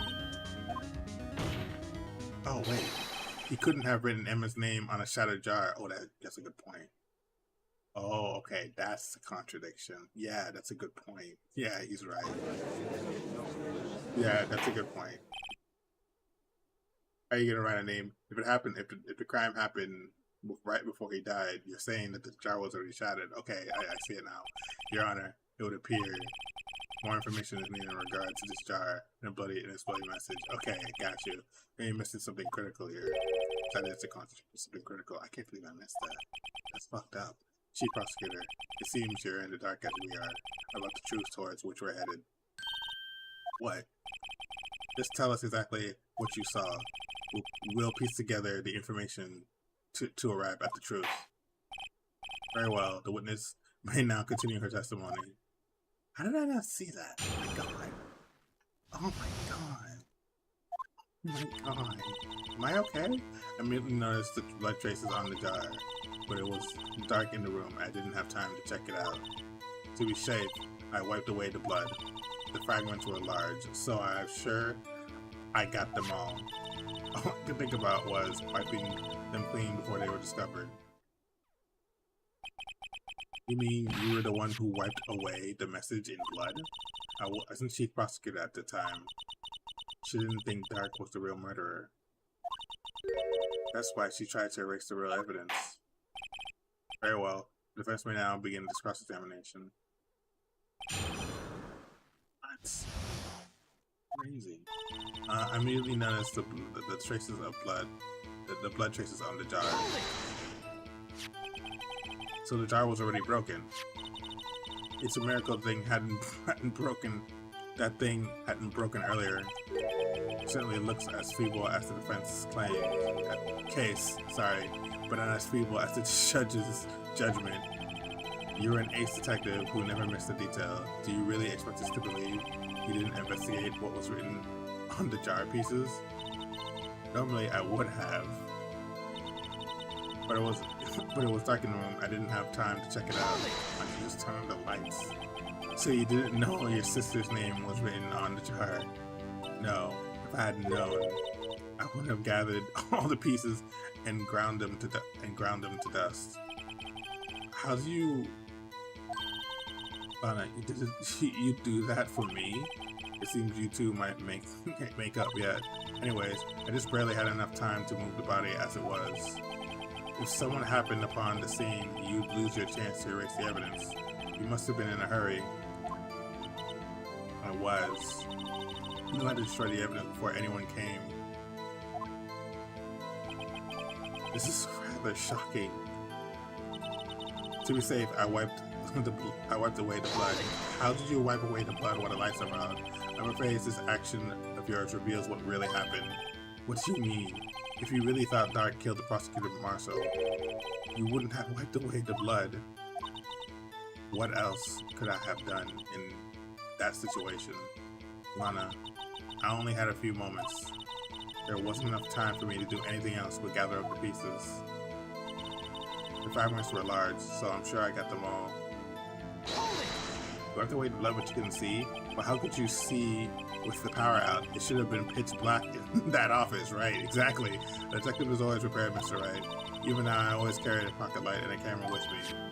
Even I carry a bottle of emergency illumino wherever I go. I never miss anything. I got every last piece. All I could think about was wiping them clean before they were discovered. So you legally rearranged the crime scene? Yes, I don't have any excuse for my actions.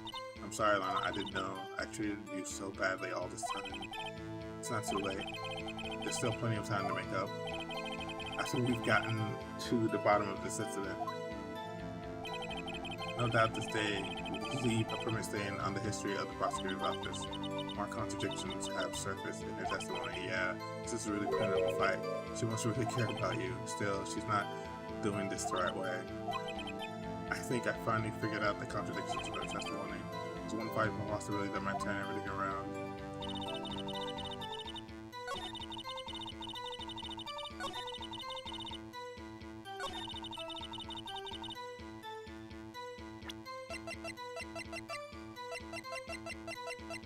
I can still sell them. I can still see the blood on the freaking jar. I believe this jar conceals the truth even you were unaware of. Yeah, exactly. What? We found the final piece of the jar in Chief Gant's safe. The chief safe? But how? I knew it. She really didn't know. There's something even more disturbing about the final piece. There was still blood on it. Yeah, exactly. But the witness just testified that she gathered every last piece and wiped the blood off of them. Yes, which leaves us with only one explanation. On the night prosecutor Marshall was murdered, you were not the first one to show up on the scene. Chief Gant got there before you. Oh, that means Chief Gant's testimony was a lie too. But couldn't the defendant have simply missed a piece? No. I'm afraid that's unlikely, yeah. The pieces are too big for anyone to miss, let alone an ace detective. There may be, well, the spectator was dark, but whatever. That may well be, but everyone makes mistakes. Even I once wasted an entire day looking for my dentures. They were in my mouth all along. Ha! Can you believe it? Fuck. Have you forgotten, Your Honor? When this witness arrived at the scene, the jar was already broken. Oh, that. There's no way a name could be written on a shattered jar. Another person discovered the scene prior to the witness. I hope that implied this person was Chief Gant. At the time, he was looking for Dark downstairs. Besides, even if he was there first, why would he break the jar? The question is, if he did arrive there first, why did he hide the fact for 2 years? Right. Well, Your Honor, can you answer us that? Why is the judge acting? Why is the judge defending that man? What the fuck? Wait, I'm not the one on trial here. Yeah, but you're acting like it. It's you. You're the one that, dummy. Damon Gant arrived at the crime scene prior to the witness. He proceeded to break the jar. He purposely hid one of the broken pieces. Question: what is this action called? Fabrication of evidence. Why would Chief Gant do that? In light of what happened afterwards, isn't it clear what happened afterwards? Discovering the scene, Lana Sky believed her sister Emma killed the victim. Determined to help her sister, she sought Gant's aid. Lending her his aid, Gant helped her create evidence that incriminated Dark, sparring Era, and therein lies the reason. The reason why Miss Sky became the Chief's puppet. No, I did it on my own. Please, sis, stop trying to protect the Chief. I can't want you to suffer anymore for my sake. No, you did it. It wasn't you, Emma. You didn't kill anyone. Don't believe anything Mr. Wright says. Defense attorneys make up the most foul lies to defend their clients. Oh my god. Foul lies. Imagine that coming from my own client who fabricated the evidence. Yeah, right. I guess you seem the type who likes to twist the truth. Oh, shut up. Okay, and now it's coming. Man, I really have the shittiest of luck. I'm just fucking, everybody's against me. Even the judge. Like, the judge is totally biased in this situation. How am I supposed to win? Exactly. Wait a minute. What if we're still smack dab in the middle of Gant's trap? Is something wrong, Mr. Wright? Lana, may be right after all. What do you mean, Wright? So you do tell foul lies then, Mr. Wright? Oh my god. Stop. Miss Guy, please testify once more. But if evidence was fabricated behind your back, then Emma's accidental killing of Prosecutor Marshall might also be a lie. But I do remember knocking over Mr. Marshall, Miss Sky, if you will. I can't. There's nothing to be afraid of anymore. This cross-examination may not change a thing. However, there's a possibility that it will if you tell us the truth. If you tell the truth. Very well. I'll testify about what I really saw. Alright. The witness may testify once more for the final time. Actual crime scene. When I arrived, I found Mr. Marshall's body impaled on the suit of armor's sword. Emma and Dark were lying unconscious on the floor nearby. Oh, she finally admitted that I was right. When I saw what happened, I thought she did it. That's how I erased all the evidence that linked her to the murder. I had Chief Kent help me remove the body from the sword and carry it. But if it's all really fabrication, Emma might be innocent. And then I proved that Emma was guilty right then and there. And that makes me a shitty attorney because the body was impaled on the armor's sword. You were the only one who saw that. If only you had proof. Actually, I do have proof. What? I gave it to Mr. Wright just this morning. What? To me? It's a picture I took from the crime scene as I encountered it. I thought it might be needed. Give it to me, but I don't remember receiving a picture like that. I must have known. See, Mr. Wright, she really does have faith in you. Very well, Mr. Wright. Please present this picture. The only thing that I don't remember receiving any pictures from Lana. Lana said she gave it to you this morning, right? You seem to remember getting something from her then. Let's check the evidence again. There must be a picture in there somewhere. Oh, yeah. Is it this? Is it this?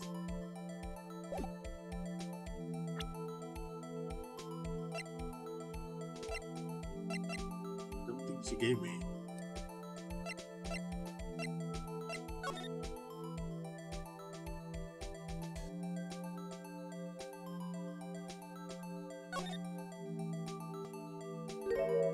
What? Hey, there's a picture here. What the fuck? It was there the whole time? Oh my. This is the actual crime scene. No other detective saw the crime scene like this. Because I contacted Criminal Affairs only after I had arranged everything. Honest picture, inserted into the calling record, yeah. Mr. Wright, that picture cut out from his vest. Could that be... Wait. Oh, the cloth we found inside Kant's safe. Wait, what's this? Yeah, why did he cut it out? This is a handprint, isn't it? That cloth, it had fingerprints on it. Whoever fingerprints on those must be the real murderer, but it's hair. But those fingerprints, they're yours, Emma. Why are your lips turning up? Mr. Right? Yeah, that's the problem that's going on with this cross-examination. So as long as you tell the truth, we should be able to flesh out the real murderer. Very well. The defense can now begin its cross-examination. I don't think that's what that does, though. Alright, I find Mr. Marshall will put on the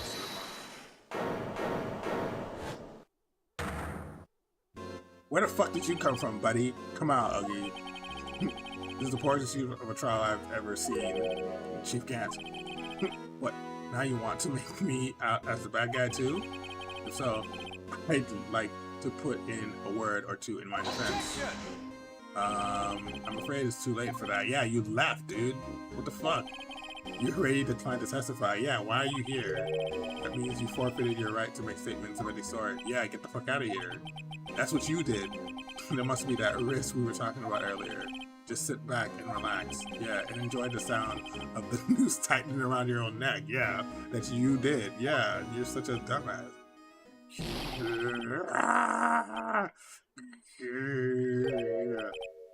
So what? You think I'm worried? Yeah, you're totally worried, dude. Shut the fuck up.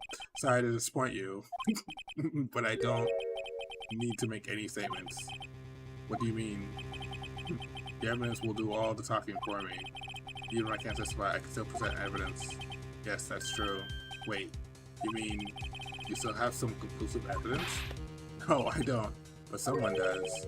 Oh, you're talking about me. Someone. So, what's the excuse, Righto? Why have you been keeping quiet about it? You do have something to show us, right? Something that proves who knocked over Neil Marshall, causing his death? Conclusive evidence that leaves no room for doubts? Is this true, Mr. Wright? Can I do my job? If I show that piece of evidence now, yeah, it's his trap. Evidence sure to be made out as the murderer. Yeah, that's the problem. Yeah, I know. You have no evidence that if you try to conceal anything, you'll be the one appearing before the board of inquiries. What do I do now? I better think this through carefully. I can't afford to make the wrong decision. Did I present that piece of evidence? The one that shows who really killed? No. What are you talking about? Your Honor, I don't have any evidence I can present at this point in time. What? You lied, you get. You opened my safe. You know what? Who was inside? Conclusive evidence. Nope. Shut the fuck up. Let me do my job. I don't know what you're talking about. That's right. Why don't you show them? You found it together. Oh, I see. It's because you know the truth, don't you? You know whose fingerprints are on it. That's why you won't present it. Can I do my job? What are you talking about, cheap cat? Can't you figure it out? Take a good look at this picture. See the victim's chest? Notice anything odd in the chest area? It looks like the part has been cut off for some reason. You mean you had this in your safe? What? That means you, the chief of police, have been concealing evidence. Yeah, this is going to be the biggest scandal in the history of the police department. Yeah, you did that. Why did you do that? Impressive. To be honest, I didn't think you had the gall, Righto.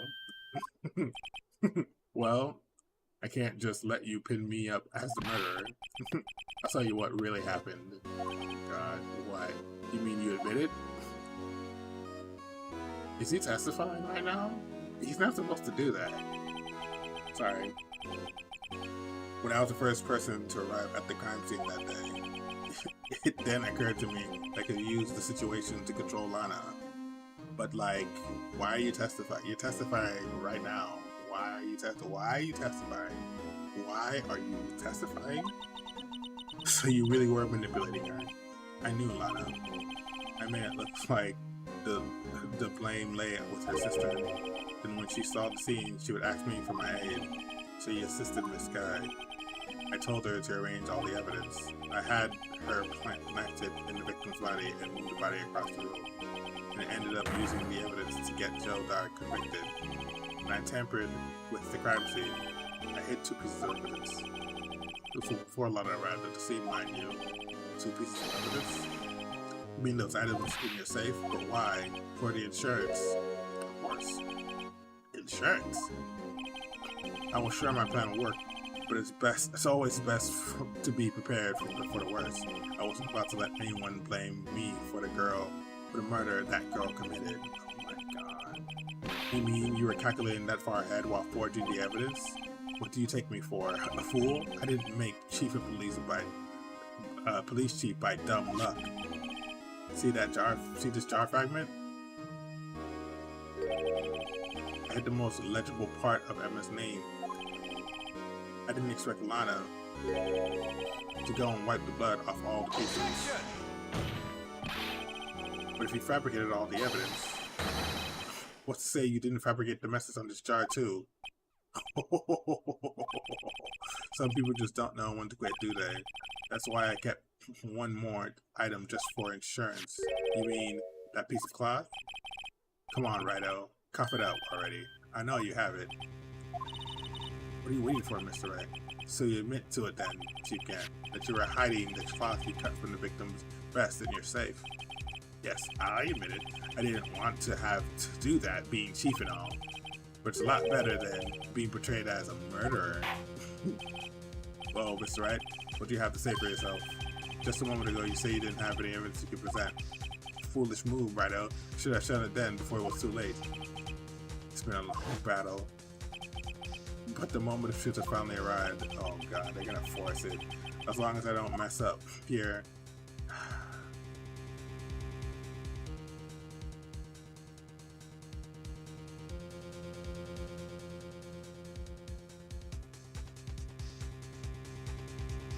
Is he gonna penalize me if I don't show the evidence?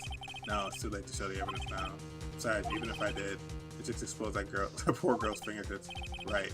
Think hard over the circumstances. The circumstances? I'm talking about then and now.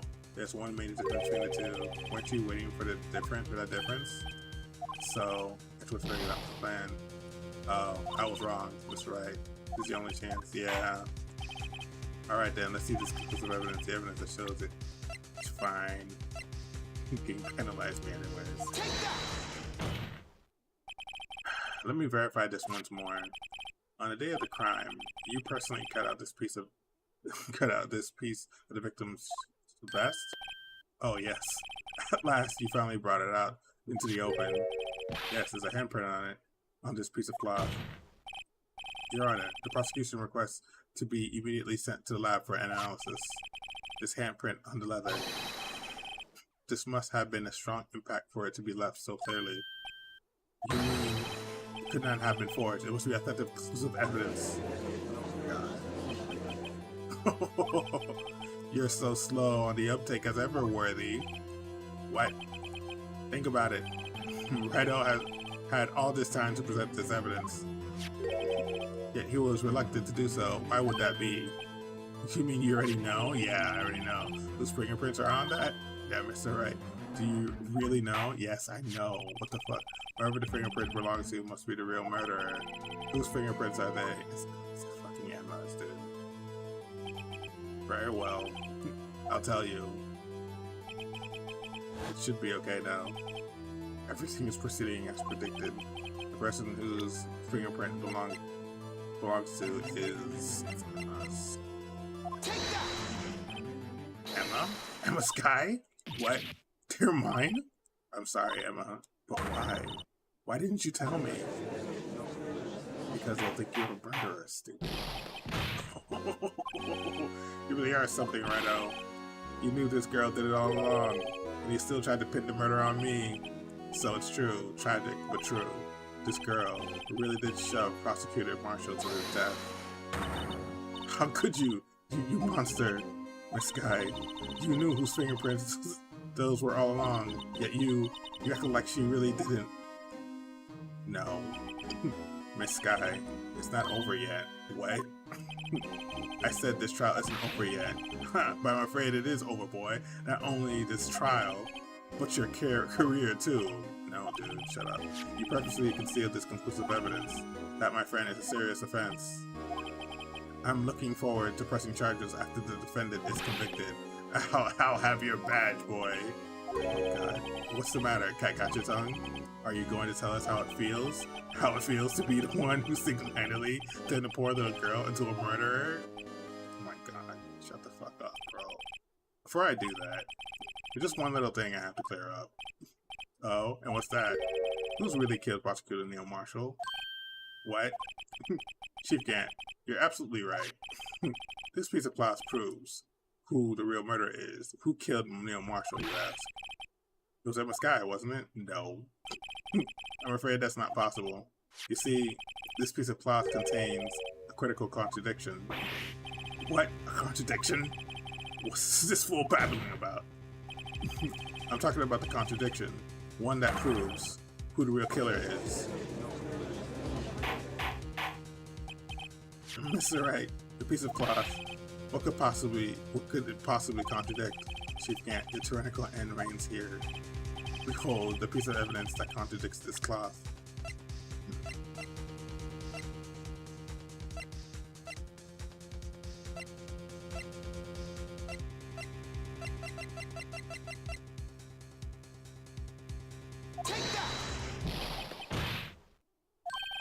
It's funny watching you scrum, Righto. This piece of evidence does indeed seem to contradict something. Your outwardly appearance of mental sanity. Oh, really? This class was called the prosecutor months ago after he died. Something's definitely not right about it. It's too late to turn back now. You're the one who can put an end to this, right? Yeah. Okay, so it's not the fact that he wasn't wearing.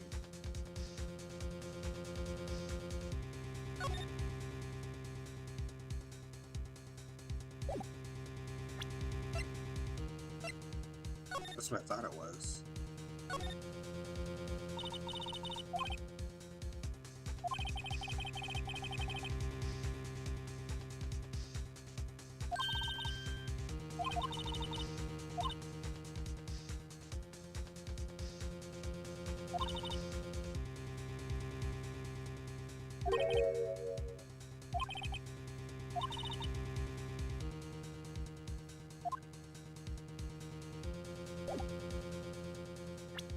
Why would you have wax on our hands?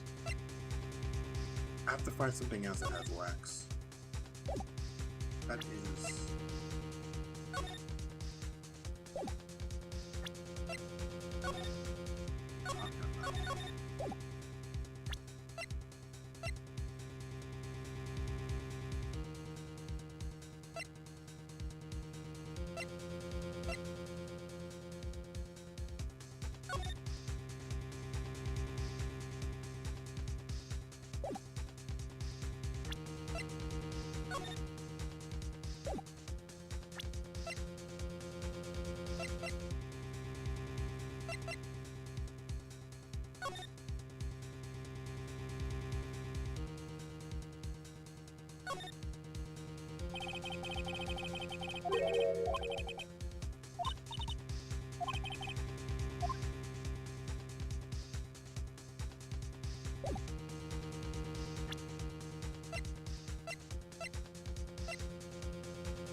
Why are her prints on there?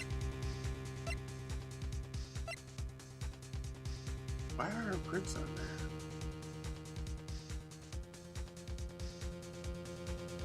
She doesn't have oil on her hands when he broke in. Why are her prints on there? He must have planted it on there. So there must be a piece of evidence.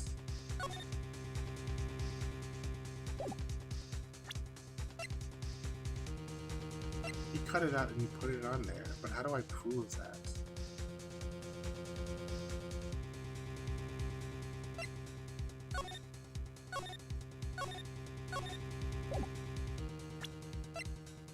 I don't want to look it up yet. I don't want to look it up either.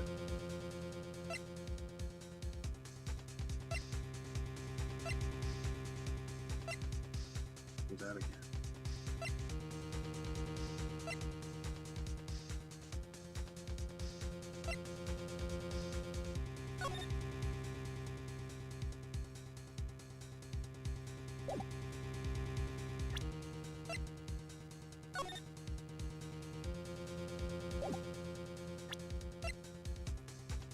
These are for scientific investigation plants. Spray to use. Yeah, but that's not oil.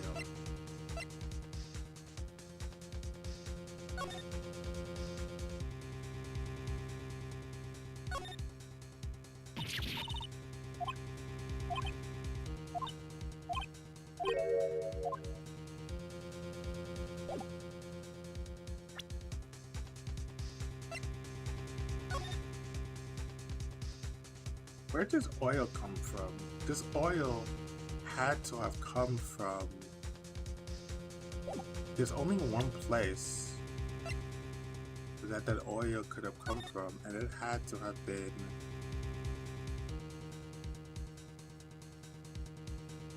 the barrel where this thing was. Right?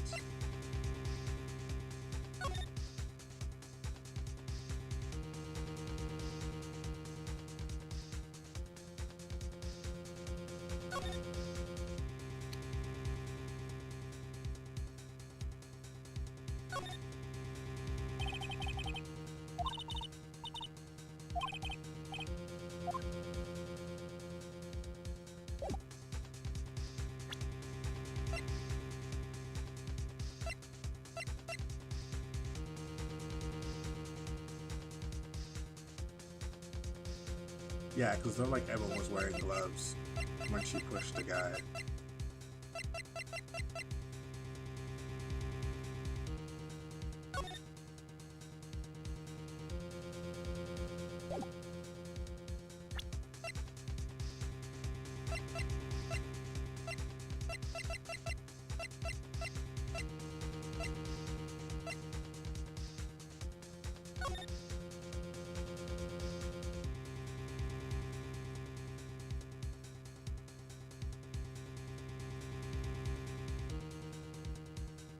Why is it?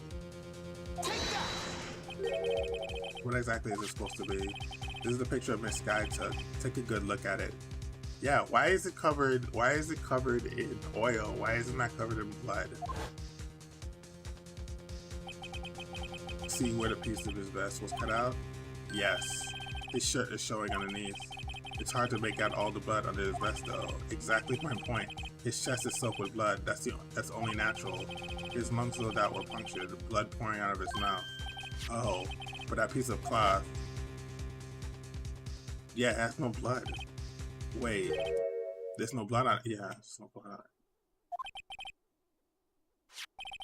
There's Emma Sky's fingerprints on this cloth. There's no doubt that she shoved the prosecutor aside. But why is there no blood? However, Mr. Marshall was not impaled with the sword at the time. No, this is nonsense. Now that you can, let me ask you something.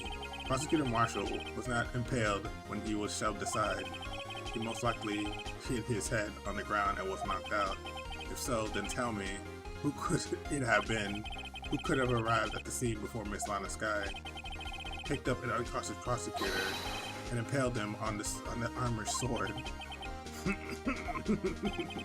And to make it look like Emma was responsible for the prosecutor's death, said person proceeded to write her name on the jar with the victim's blood, a jar that they then broke on purpose and leave behind a clue, and make Lana believe her sister did it. Remember what you admitted only moments ago? That you personally cut out this bloodless piece of the victim's vest. Ironic, isn't it? Through the very act of creating insurance, you proved that you were the actual murderer. No, it's finally all over. There's no blood on the stupid thing. Oh, really? Oh shit! What, bro? What? That was close right out. You almost had me. Sorry, but you have to do better than that. I refute your allegations. What do you mean you refute his allegations? You see, that piece of cloth is illegal evidence. What? Order. What nonsense is this? Illegal evidence cannot be used to convict a suspect. Remember Uggy? Earlier, old Righto here concealed a piece of cloth. So then, what's your excuse, Righto? You do have some sorts of evidence, don't you? Your Honor, I don't have any evidence I can present at this point in time. Dude, well, that's true. The defense did refuse to present evidence. At that moment, that piece of cloth ceased to be legal evidence. No, but that's not fair. Do you actually think you could best me in court? It looks like the last laugh is on you, son. Okay. I'm afraid Mr. Gamp's claim is legally correct. No, it isn't. Well, Mr. Edgeworth, true. Illegal evidence cannot be used to convict a person. Assuming, of course, that evidence is indeed illegal. Well, Mr. Wright? It seems at last. Yeah, I know. The time for me to reveal my plan has finally arrived. Mr. Wright, yeah. Do you admit to it? That you purposely and legally concealed this piece?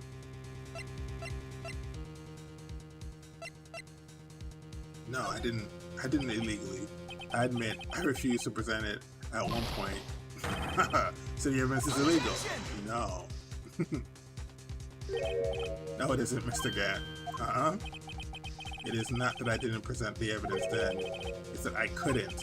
What do you mean, you couldn't? There are certain procedures involved with presenting evidence. No, Uggy, don't listen to his lies. He's nothing but a coward. He can't really believe. Oh my god, shut up. There's only one issue left to be resolved in this trial. Is this evidence legal or not? Very well. Let us settle this once and for all. Rather, you refuse to present evidence. If you can prove your conduct was not in violation of the law, to do so now. Yeah, sure. This is my proof, Your Honor. Evidence law. What's this? I done my homework too, Chief. Indeed, Emma Sky's fingerprints were on this piece of cloth. However, at that point in time, this was merely a piece of cloth, nothing more. What? You see, it's written right here in this book. The second rule of evidence law. Rule number 1, no evidence shall be shown without approval of the police department. I found this piece of evidence myself, inside your safe. It goes without saying, I did not have approval from the police department. Yeah, right. Rule number 2, unregistered evidence presented must be relevant to the case on trial. And here's the crux of the matter. See, at the time, it was impossible for me to prove the relevance between the cloth and the SL9 incident. What kind of nonsense is this? You want relevancy? Just take a look at this picture and... No, sorry, but can you recall when was that picture presented? That was shown only a few moments ago. No, he's right. At the beginning of today's trial, that piece of cloth was still meaningless. The person who gave it value as evidence was you, Damon Gant. Wow. You yourself confess to a certain truth. Okay, so, the funny thing about this is, people always complain that, like,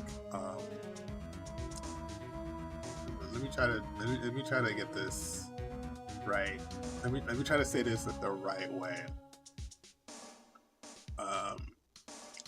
People always complain that you're being a penance, like you're obsessing over little details, and those little details don't matter. And that's basically the argument Wright is making now. Like, the details of how I presented it is the reason why, like, is important in this case. Like, this is a perfect situation where the details actually matter, but somebody will go out there and say, oh, you're making a big deal out of little details. It's like, no, like, if I did it at the wrong time, like, it would have been terrible. You yourself confessed to a certain truth. Let me verify this once more. On the day of the crime, you personally cut out this piece of the victim's chest, vest. Oh yes. Right. It was then that you approved this cloth as conclusive evidence. Yes, you, the chief of police, personally approved this cloth. The only person who could have cut this from the victim's vest is the one who stood before Prosecutor Marshall in his final moments. In other words, the real murderer, and there's only one person who that could be. Damon Gant, the killer was you.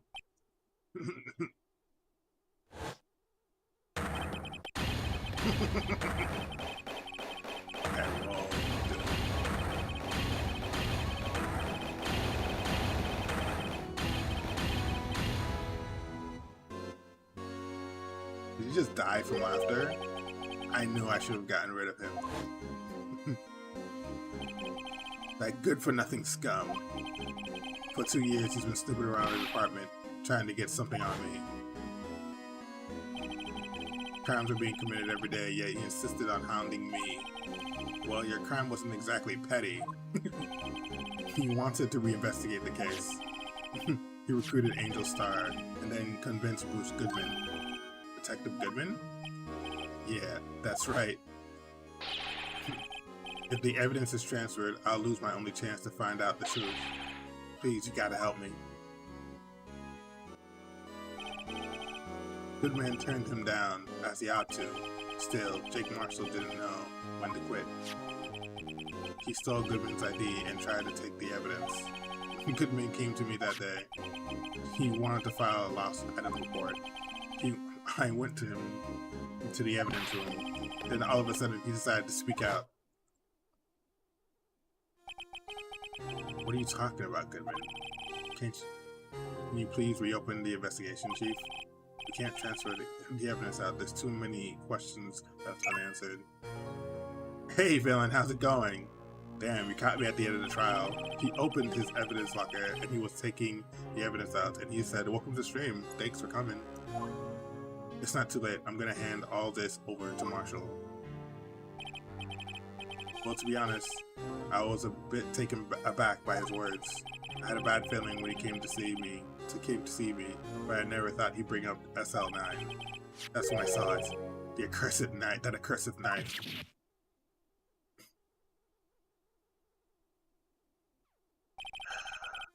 I couldn't just pull it out. Doing so would have led to more blood, making it near impossible to hide your crime. Even so, the blood was just pouring out. I didn't know who might stumble in, so I hurried to wipe it up. I was worrying so much about the floor, I didn't realize my fatal mistake. The bloody handprint. Detective Gumshoe's locker. I used to be known as the crime computer, but everyone has to start somewhere, I guess. I was too nervous. I had no business doing any of it. Then you put the body in my car? I'm sorry, I couldn't think of any other way to move the body. I broke your trunk, but what's the big deal? You make a lot more than us detectives ever will. Oh, holy snap.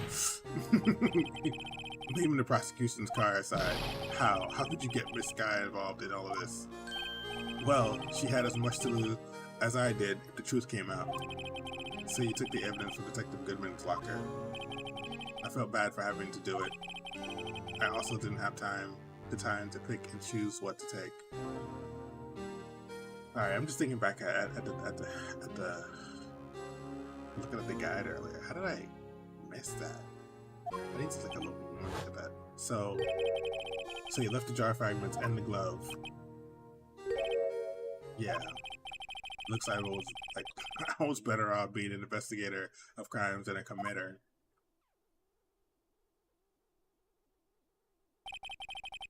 They all did their best to get in my way. I got to hand it to them. They do their jobs well, much to my dismay. Fake evidence doesn't hold up very well upon close examination. You must have known that. Tell me, Worthy, why do you stand in court? Me? You despise criminals. I can feel it. You and me, we're the same. One day you'll understand. Oh, believe me, you will. You're just one man. You'll see what it really takes to bring them down once you try to go it alone.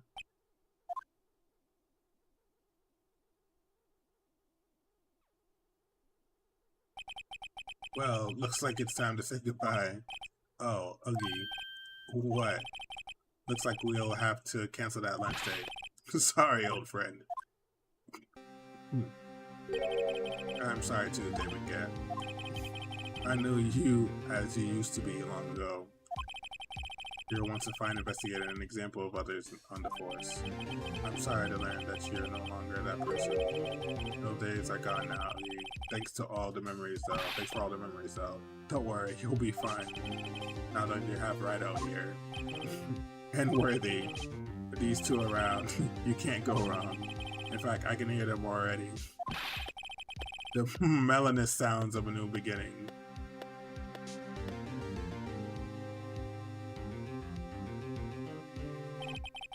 There are two things I want you to understand. Yes? First, your sister never hurt anyone. Second, Damon Gant betrayed you from the beginning. You see, Miss Sky, you'll no longer have any reason to keep silent. You're right. When this trial is over, I'll tell everything. All that I've done these past 2 years. From the time I had Gant help me forge evidence up until today. So, it seems all the questions raised in this trial have been answered. I'm sorry, Miss Sky. I couldn't get you out of all your trouble. I used to kill your sister. My, what a high standards you have for a rookie. I can see why Maya thought so highly of you. Who knows, a few years from now, you just might make it to the top. Gatorade. Oh, you my things. Gatorade. Mr. Wright. H2O. Water sucks. It really, really sucks. Water sucks. It really, really sucks. Give me a second. Let me grab the water right now. It's sitting over there. Be right back.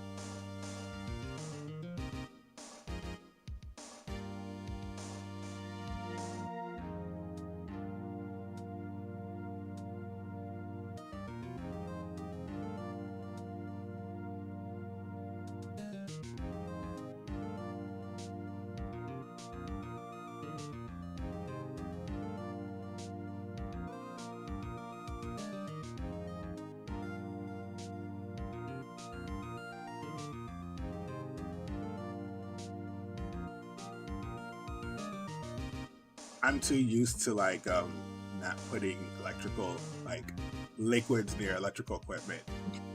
This is cause that's why I always figured. But there's a way I could like rearrange things where like it's not a threat to anything that it could spill on. So, but it does scare the shit out of me. I will admit that. Keep right though, Miss Guy. Into you too, Mr. Edwards. You suffered every bit as much as I have over these past few days. Believe me, I know how much it's been for you. Thank you for your hydrate. I appreciate it, villain. It was nothing. Liar. I was worried the pressure might break you, and yet you rose above it all and guided Mr. Wright to victory. You've done well, Mr. Edwards. Stop it. I only did my job. In light of this case, it seems a good self-examining is in order for all of us. Miss Sky, yes, Your Honor. You're innocent of murder. However, although the chief blackmailed you, the fact is you still acted as his accomplice. A trial will be scheduled for these crimes at a later date. Yes, I understand, Your Honor. Is there something amusing about all this? Why are you smiling? It's been a long time, Your Honor. A long time since I felt free of these heavy chains.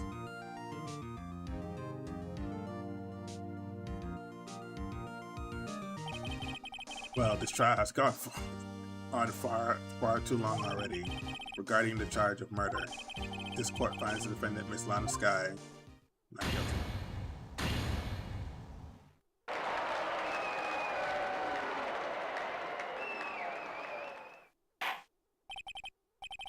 That's all. Court is adjourned. The 503 District Court. Defendant copy number 2. At long last, it's finally over. Emma? Why the long face? I'm sorry your sister didn't get completely off the look. But yeah, but she isn't a murderer. Okay. But at least she wasn't convicted for murder. At least she wasn't convicted for. At least she wasn't convicted for a murder she didn't commit. No, that's not it. Just now, after the trial ended, I can see why me and Faye thought so highly of you. Owe you my thanks, Mr. Wright. And to you too, Mr. Edgeworth. You suffered every bit as much as I have over these past few days. You've done so well.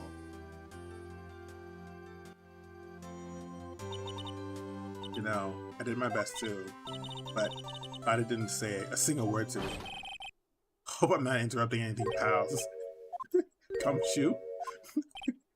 Oh, guess I am. I'll come back later. Wait, Sekgutsu, what is it?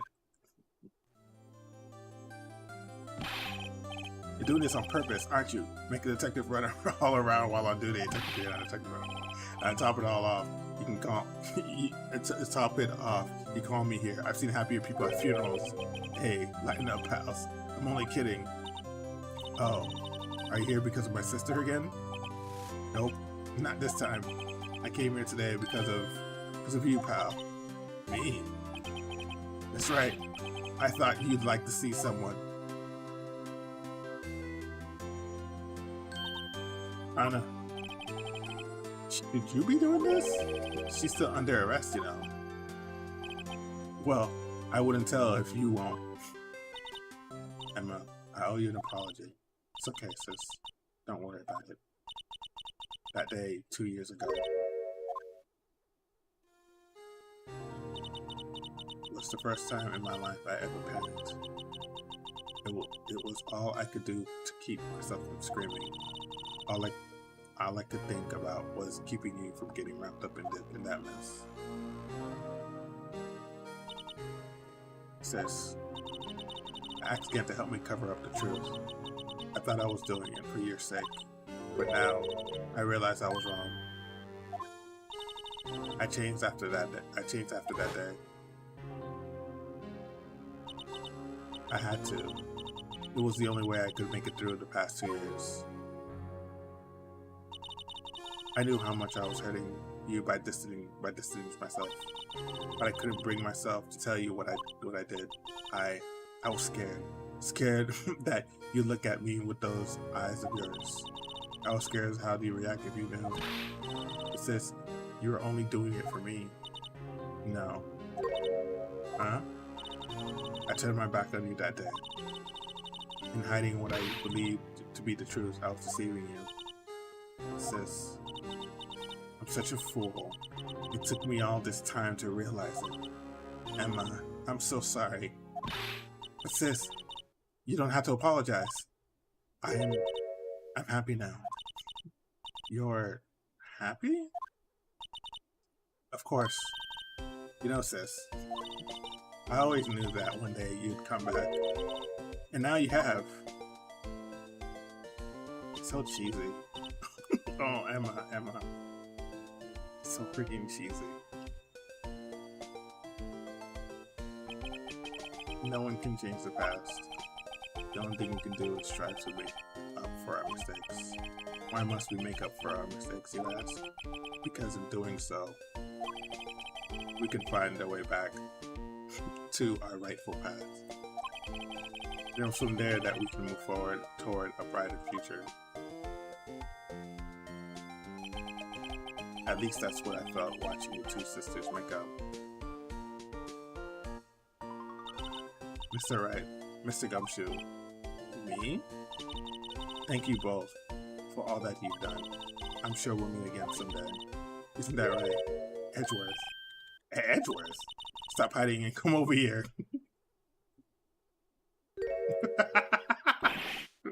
Where was he hiding? I just came to say congratulations. Thank you. Thank you, Mr. Edgeworth. Right. Well, I'll be going now. Mr. Edgeworth, hope you don't blame yourself for what happened. We're the only ones who acted corruptly, not you. Yeah, like, see, that's what I was saying earlier, or last stream, or the stream before that. It's too late for me. What? No matter what anyone may say, I realized today that I can't correct my mistakes. Mr. Edward, you didn't make any mistakes. Not only that, but I don't even trust myself anymore. Chief Cat was right. You despise criminals. I can feel it. You and I, we're the same. One day you'll understand. Oh, believe me, you will. You're just one man. You see what it really takes to bring down once you try to go it alone. I do despise criminals. I plan on dedicating my entire life to fighting them. But in order to fight crime on my own, I need a weapon. I'll need a weapon. It's scary, but I've known that to be true for quite some time. But Edgeworth, who knows? Given enough time, I might have tried to pull something like Chief Gant did. That thought terrifies me. That's why I can't continue as a prosecutor. Really? Edgeworth, don't you understand?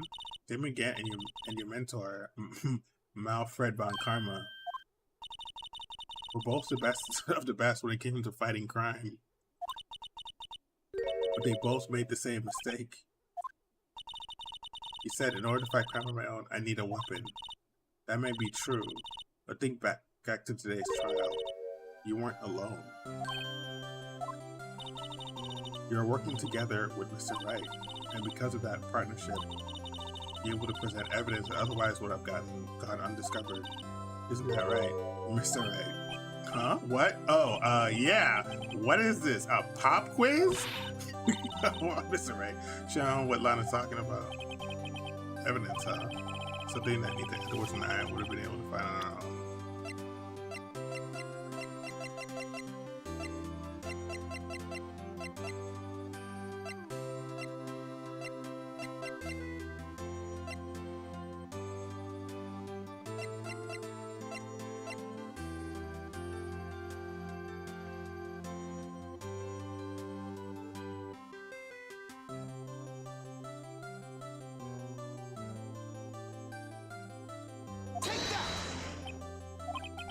That might mean something to you, but I don't see how it had anything to do with our partnership, huh? It's alright, it seems you still have a lot to learn as well. I guess that wasn't the right piece of evidence. It's time for you to go. Oops. If you excuse me, there's still some loose ends that need to open out. Take care, Chief Prosecutor. What's you talking about? That's what will you do now? Well, whatever you do, just remember, you can still let what happened kill the prosecutor in you, or you can let it help you grow. In the end, it's up to you. I know. It seems I owe you my thanks too, right? But what I face now is my problem. Edgeworth, I'll be waiting for you in court. Farewell. Better be going to. Okay. But I'll be back to visit soon. Which piece of evidence was she talking about? We will both have a lot of learning to catch up to do. Here, this is a little something for you. Scientific investigation? It's the first book I've ever bought. Study it well. Thanks, sis. I will.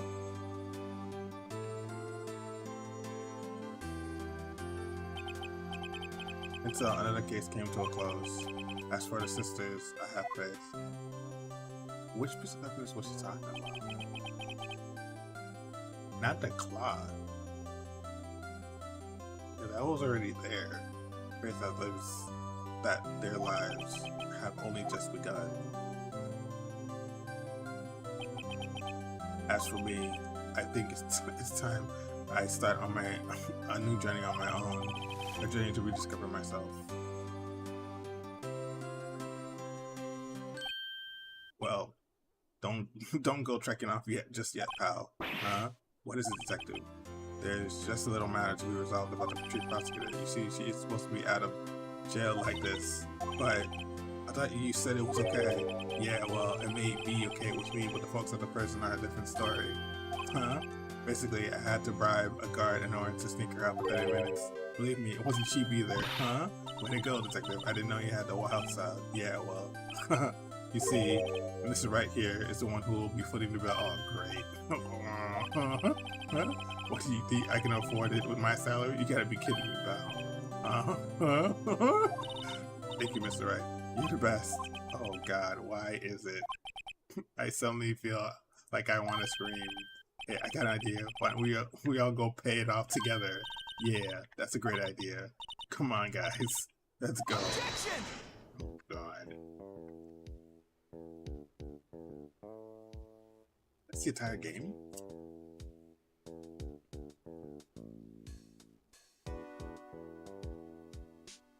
I arranged for a friend of mine.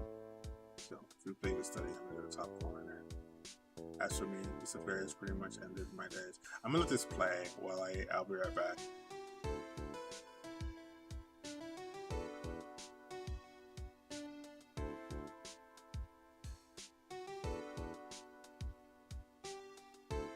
These are the credits after all.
I was afraid that the screen was going to cut off again when I was getting back, like it did before when I was trying to walk away. So when I got back, I cut it short.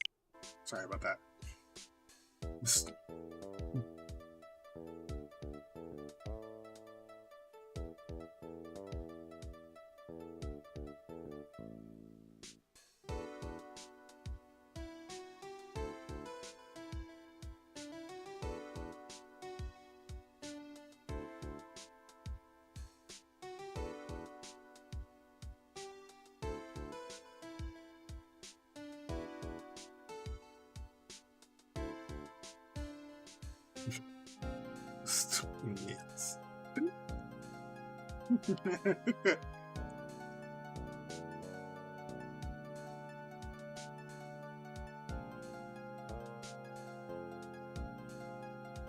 Eat it backwards.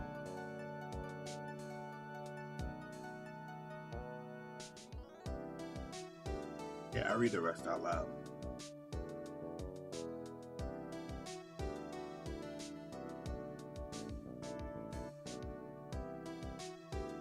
I'll never forget what that young defense lawyer said after the trial. Let's see, what was his name again? Mr. Left? Anyways, he said he's been doing or something or other for how many years? Well, anyway, he's talking about me. Well, huh? Oh no, I forgot my gavel. Sorry, I gotta go. I've never seen this chair before.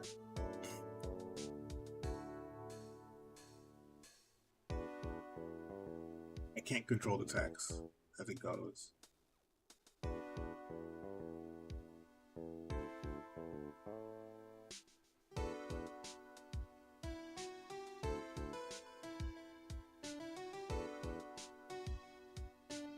Maya, nothing soothes the soul like fresh country air. Still, sometimes I do miss hearing you and your objection. Still, I can't go back until I'm a full-fledged spirit medium.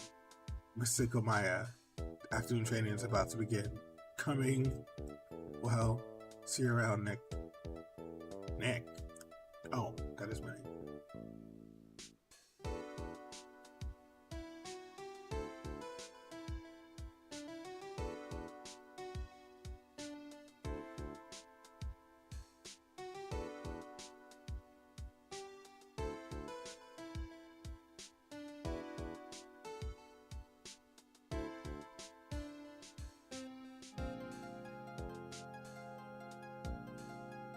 Mr. Edgeworth. Mr. Edgeworth? The bellboy. I brought you your tea. What's going on?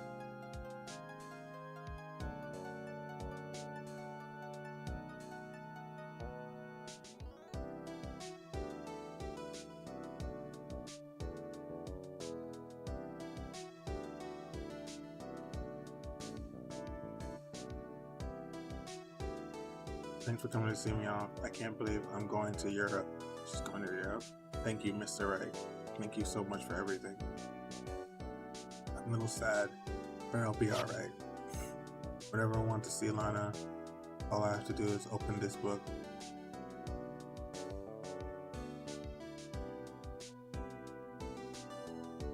It's actually gonna make me.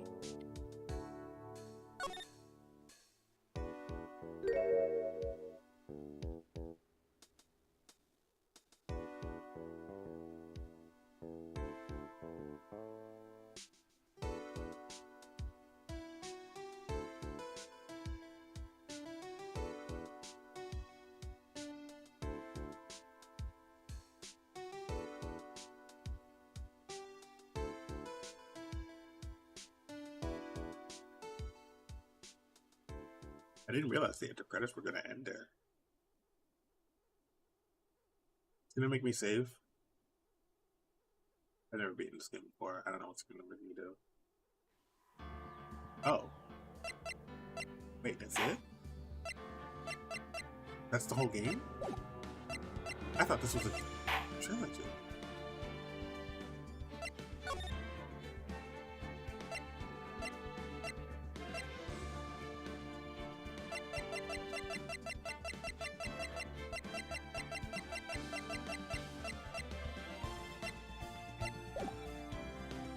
Oh wow. Oh wait, I'm the dum dum.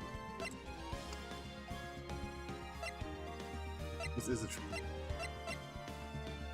the first game. This is the second game. There's more game. Okay, that's what I thought.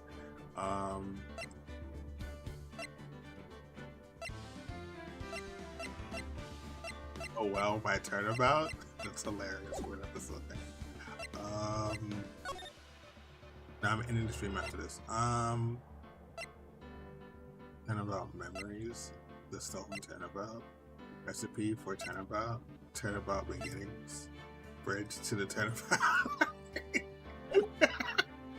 His names are hilarious. Okay. Alright, gotcha. Okay. Alright. Got you. So what I basically have to do is play more game. It's that simple. Just play more game.